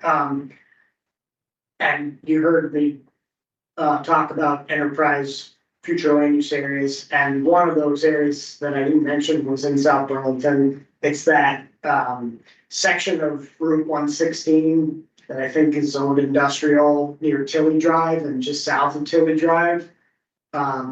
But I don't think it's mapped as enterprise. It's part of the planned growth area. Thoughts on that? Yeah, I mean, I think that, so Tilly Drive area, the Community Drive area, which is Technology Park and the Whale's Tails, just south of the interstate, that's exactly what I was highlighting is saying for us, being a planned growth area for that area, for those areas is important and an appropriate distinction because its focus is more on employment, but it is part of the same ecosystem of what people are using every day in their lives. And so as we look to partner with Green Mountain Transit and say, how do we provide transit service to areas? It's not the same as, say, north of the airport, which has a very, very enterprise feel of very sort of auto-focused businesses that are right there. So for us, we've been looking at these areas. They have historically been pretty single use, but our city plan actually moves those areas to being a transition of looking to see how do we provide overnight accommodations in those areas. What does that look like? And our most recent zoning amendments just adopted a couple of months ago start to really rethink the whole idea of distinction between uses in a lot of ways to say, what are the uses in 2025 that really need to be separated? Right. It's very different from 60 years ago. Yeah. There's a handful, really. Not a lot of big smokestacks anymore. There really aren't. So we've sort of collapsed ourselves into about 6 different total uses, and plus the statutory ones. And so for us, it makes sense to consider that to be part of the fabric, not which would be planned growth area, and not separate from the fabric, which seems to be what was written as the enterprise areas. Right. And so we were trying to be pretty judicious in the use of both of them. Does dining power really feel like part of the fabric though? Is it gonna be something? Doesn't feel like part of the fabric to me. It feels like an auto-centric employment center. Yeah, I mean, I think these are the debates that as we think, where are we gonna be 20 years from now, right? I'll tip my hand a little bit. Part of why this has been roiling in my head is what Charlie said, and you educated me a little bit about the statutory intent and the fact, that enterprise areas were not meant to be all exclusive, like they are meant to be part of planned growth areas. But at the same time, the lack of an Act 50 exemption in an enterprise area is interesting to me. And I wonder to what extent that's appropriate for places that could have very large scale industrial development of warrants Act 250 review. As opposed to an integrated part of the network commercial use that maybe doesn't, because it's in a planned growth area and is part of that fabric. So it's just part of what's roiling in my head a little bit. That's fair, and I guess. So disabuse me if No, I mean, it's a fair comment. I guess what I'd say is that the Land Use Review Board will also be in a position to determine the appropriateness of where Tier 1A is applied. Sure. As a separate application. So just a consideration that is its own action brought forward by the municipality. Yeah, There's a second bite at that apple. for sure. Janet, I saw that you had your hand up. I put it down because I just thought we should go at least until 5:30 before Paul raised his voice. Because on the agenda, we gave that time as the time for public comments. So I think we're good to go if everybody's done. Well, Kirsten has something to add. I just have one last question. So the housing target allocation and the decision to maintain the status quo growth rate for the rural towns that fell into that, one of those 3 categories that were identified. For those rural towns, is that what they wanted to occur? They just wanted to maintain the status quo growth rate. If you have to assign one opinion to a rural town, but yeah, I would say generally the rural towns expressed nervousness about having a target much higher than the status quo, mostly because of the lack of infrastructure. none of those rural towns have water or wastewater service. And so, our framing of the housing targets with our rural municipalities has been, all right, well, we can pick on Charlotte. Let's pick on Charlotte. We have a whole bunch of data over the past 25 years that we can say that 98% of new housing development in Charlotte has been in the rural areas. We know that. And so we can go to Charlotte and say, hey, look, you have a target that's status quo. You have goals in your plan where you're not really achieving them. All your development's going to your rural areas. Let's work together and try to figure out, perhaps an infrastructure solution in your villages and try to work a little harder about concentrating growth in those areas. But let's not push you too much. Let's try to talk more about where development's going to occur. Not so much about the amount. Let's kind of keep the amount the same. Does that help? Thanks for the explanation.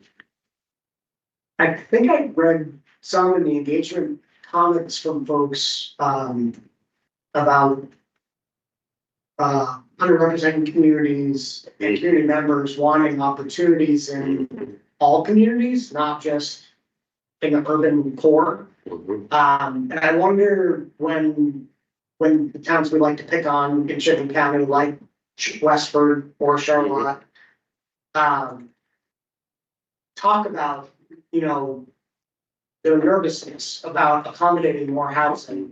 If there's any additional color to that conversation regarding environmental justice and the responsibility to help with the housing crisis. Great question. I think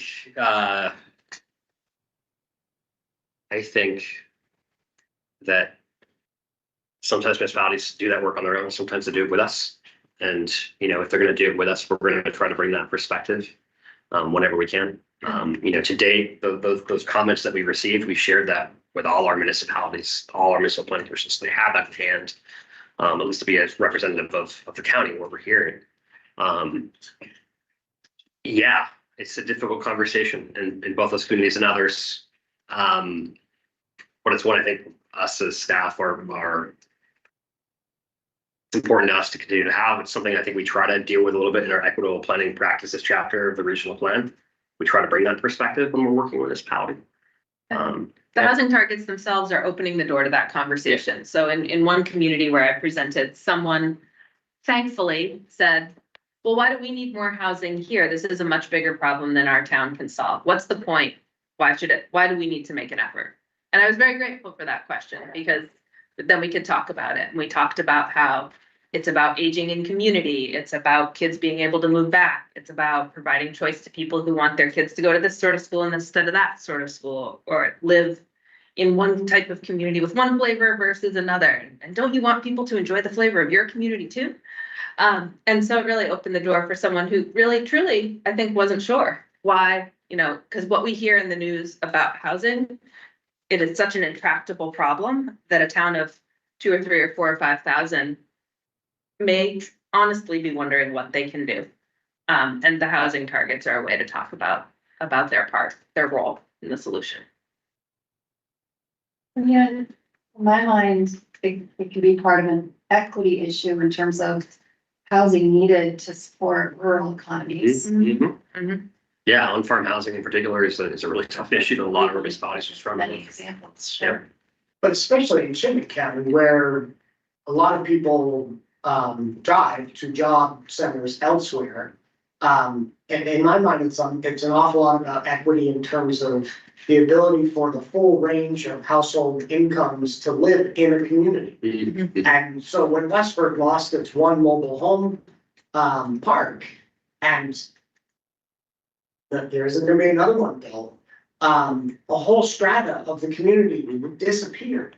And that, it seems like, when you talk to communities like that, and they need to understand that the rarefied air that they breathe is not inclusive of everybody, from all different walks of life.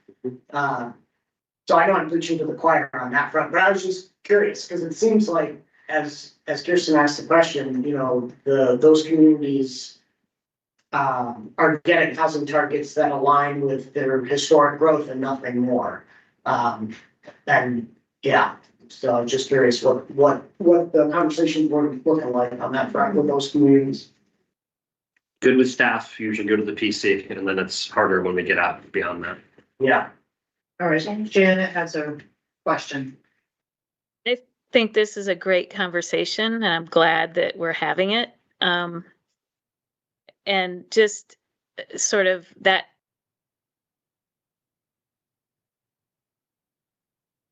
Janet, you muted yourself. Oh, sorry. I don't know how that happened. But just that Chittenden County is such a different scale because Kate mentioned the 1,000 to 4,000 to 5,000. Those are our big count. Those are our big communities in some of our other counties, and they are really concerned about housing and keeping people in their communities. And it's the 100 to 500 that are asking that question in some of these counties, and even there it's the same, you know. So I think it's a great conversation. I'm glad that it came up tonight. On the other side of the spectrum, I'll just say that, you know, a lot of our more urban places, you know, the municipalities have done a lot of work over the past 15 years, as referenced by Paul, to change the conversation about housing. And so the conversation about allocating 60% of the targets to those 4 cities went pretty well. Those municipalities were really receptive to that high of a target. Yeah, that was refreshing Yes. to hear that those communities were, or at least, yeah, the feedback that you got in those communities was supportive of shouldering, 60% of the new housing that's necessary. It's great. I see Janet's hand is still up, but she went off camera. Sorry. Sorry, but I did notice that Katie Gallagher joined us. I don't know, Katie, if your hand is up, but Well, we have other hands up, Janet, but do you have anything else before we go to the next person? And go Kate, ahead. by all means, if you want to dive in, please do, but Patty Davis has her hand up next. Are you still on public comment? I'm sorry, I stepped away, or no? Yes, we are still on public comment. Oh, okay. I just wanted to just give you my 2 cents. I was on the planning commission a while ago, like in 2022, and it was a learning experience. And I really believe where we live, there's like 1,100, and I have the data of our section all along Sand Hill Road. It's all tier 1A housing. And I want you to know, as a resident here, and we're a very athletic community, I would love to see mixed use all along Sand Hill. And instead of all these big industrial companies, because they have to build their own enterprise route in the enterprise zone, not along a residential zone. But the reason I feel that we need more housing in 1A where we live is because our section along Sand Hill Road, across the street, I don't know if that developer would give us some of the land, is because not only would it be a good tax base, but I've already told our Economic Development Commission, we need doggy daycares, we need daycares, we need services, we need financial services, we have a very highly educated demographic, yet we're mixed use. So what I mean by that, we're mixed income, I should say. People from Nepal are on the bottom of Sand Hill, and then there's moderate income. We're all mixed. And I think we could be a village center, because all this money I've observed in the last 10 years is going to Williston and in South Burlington. All my neighbors on Hillside Circle have to bring their dogs elsewhere. We don't have enough services right here walkable in our area. And instead we see these semi trucks, and it's just degrading a very I don't want to say wealthy, a moderately incomed area, very highly educated kids, but yet mixed. We have, low income, we have a mixture, and we welcome a mixture. We welcome people to come move here instead of the industry. That's my 2 cents. Thank you. All right, well, thank you very much, Patty. I just want to note that we do not have any tier 1A anywhere in Vermont yet. So please do speak with your municipality about if that's something that they wish to pursue in the future, but at this time, Or maybe it was nothing just is one- A, maybe I misunderstood. I didn't know if it was an A area, tier A, maybe it was. I was trying to understand tier one, A and tier B. Don't have any of those yet either, so, those would be something that could happen in the future, but, no tier ones or, tier 1As are proposed right now. So that's just, something to bear in mind. Janet, you have your hand up. Just to sort of answer Patty's question, I guess it wasn't a question, but to explain that the tiers are Act 250 jurisdictional tiers that will be established as these plans are approved and as municipalities either opt in or not for those tier 1A and tier 1B statuses. And I think what you're probably concerned about is the future land use map categories and whether those are properly reflecting what you envision for your community there. Absolutely, you got it.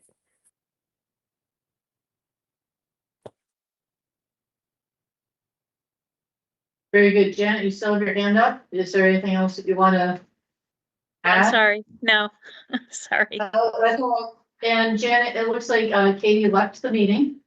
So she is Okay. not online. But I Okay. will give another call out for anybody that has not had a chance yet to speak. I can see some of our regulars in the audience online. If you'd like to speak now, please raise your hand. We have a little bit more time remaining. Don't be bashful.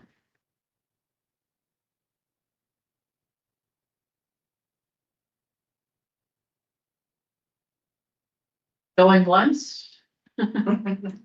Going twice. I have another question if we don't have enough public comment. Very good. So the virtual site visits were great. And every time we hit a town, I had notes on that town and wanted to ask questions about other places that weren't part of the site visit. And we did a lot of them, so it went pretty well. But a couple of questions I had that we didn't quite get to are in the Milton and Colchester area. Specifically, there's a transition infill future land use area around exit 17. That I didn't understand because it seems like it's mostly taken up by the interstate itself. So I wasn't sure like what the thought was on that. And then in Milton, there's a transition infill area north of the center that appears to be outside of the sewer service area. But it has some residential development in it, and I'm guessing there's a reason why it's transition infill. So those are the two areas, if you could clarify, I'd be interested to hear more. Milton's quick and easy to explain. That transition area doesn't have a bike path connection into the center at all. You know, that bridge over 7, kind of where the dam is, there's no sidewalk. There's sidewalk, but it ends right after the bridge. Yeah. And then it's 50 miles an hour on 7. No real way out in those neighborhoods. And so we lost our connection there, you know, in terms of the center. So village area and PGA already felt kind of out. But this area is served by water, not served by wastewater, Not sewer, but water. but water. And so we're like, well, let's transition that. And it's planned that way in the future land use map of like a moderate residential. Okay, so kind of it's not intending to sort of be the status quo as potentially a denser rural general category. It wants to be. Wants to be a little bit more, but it needs some infrastructure to be really much more. And getting some connection would be nice too. It's large. Oh, yeah. It's huge. So it's an interesting tack on, but that helps a lot to understand the limitations on the connectivity. What about exit 17? 17's harder. You know, 17, a lot of 17 in the area around 17, kind of north of 2 is all in like one land use category in the future land use map for Colchester. It talks a lot about being kind of mixed use and kind of relatively like pro-development-y, but the zoning doesn't quite totally align, and it's just a little bit in the wash, at least from our perspective and working with the town. And so, you know, we left most of that area rural general. The kind of the node around the interstate, we went to transition and speaking with the municipal planning commission. Kate, you work with Colchester too. Anything to add there?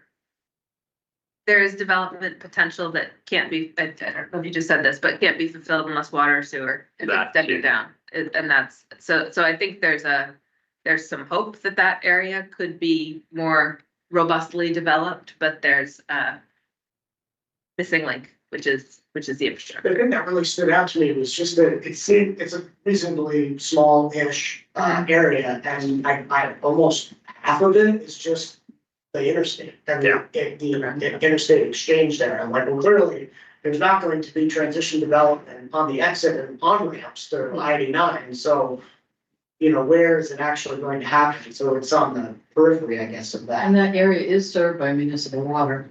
Hmm. Evan has his hand up. Part of it is. Yeah, thank you. I was actually just, you clicked out for a second, or I clicked out for a second, but I assume you were talking about exit 17? Yes. Yeah, so that area is served by public water, and there have been conversations over the years with the town of Milton about expanding their wastewater to that area because they have an abundant capacity almost directly down the road from it. So I don't know if that's something that should be taken into context here as well. I'll add to that wastewater expansion that happened to bring that wastewater line down to the Catamount Industrial Park in Milton is subject to an Act 250 permit and a settlement with Conservation Law Foundation. So there are permitting and legal issues related to extending it into Colchester, but it has been a conversation between Milton and Colchester in the past, but there hasn't been comprehensive planning work to go land use wise with the planning for the infrastructure too. And, you know, it's one of the areas we're curious what happens when Colchester updates their town plan in the next year, you know, kind of what they settle on for that area, if they can provide us some more clarity. Okay, well, for what it's worth, there's 3 large willing landowners surrounding that interstate exchange. We have 200 acres right there, and I know the other 2 landowners right on the fringes of our property are also very interested in that, and we're part of that discussion. I think we would 7 years encourage you to work with your municipality on their plan update. Great, thank you.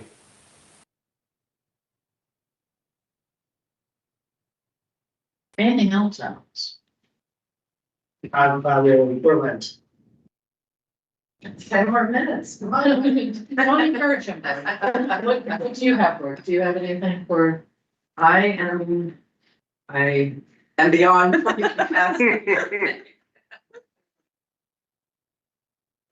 It's obvious that you folks have been working very hard for very long. And it shows. So, and I do appreciate all the explanations. I know that you were playing balls and strikes and giving the best you can. They're coming up with robot humps soon in the MLB, so AI will replace me. I don't. Evan, you have your hand up again. Or maybe you didn't take it down, but I wanted to give you a go. Apologies. That's quite all right. Would you like to speak again?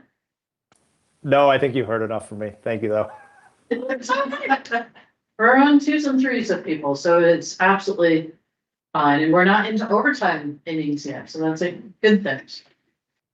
But we can also interrupt. Yes, however, would CCRPC like to offer any thoughts before we close out? Closing comments, just, you know, in your comments back to us, whatever you can provide for clarity about, you know, what's necessary, what the recommendation would be very much appreciated. We want to be responsive. We want to make sure we get this plan approved, so our municipalities can reap the benefits of the designation program and actually the exemptions. So please keep that in mind as you put together your comments for December.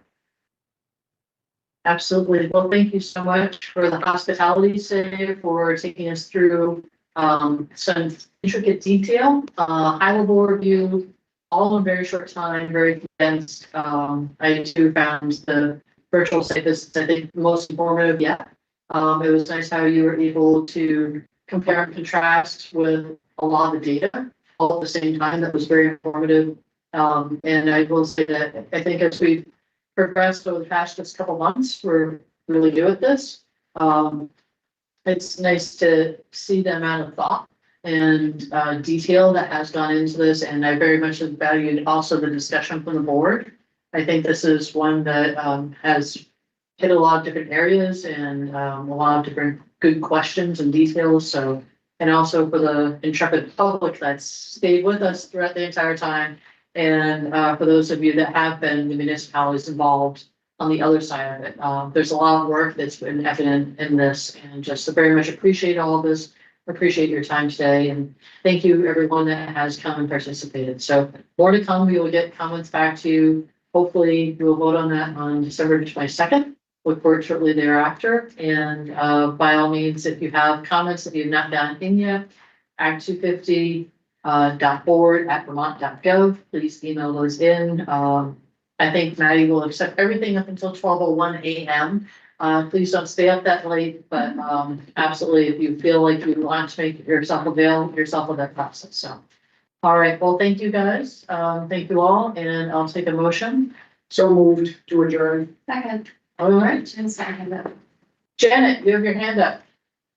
I was hoping I could make a motion to adjourn, but y'all beat me to it. Well, like, you want to call me all in favor? We can. No, Oh. you go ahead. I can All vote right. from here. It's fine.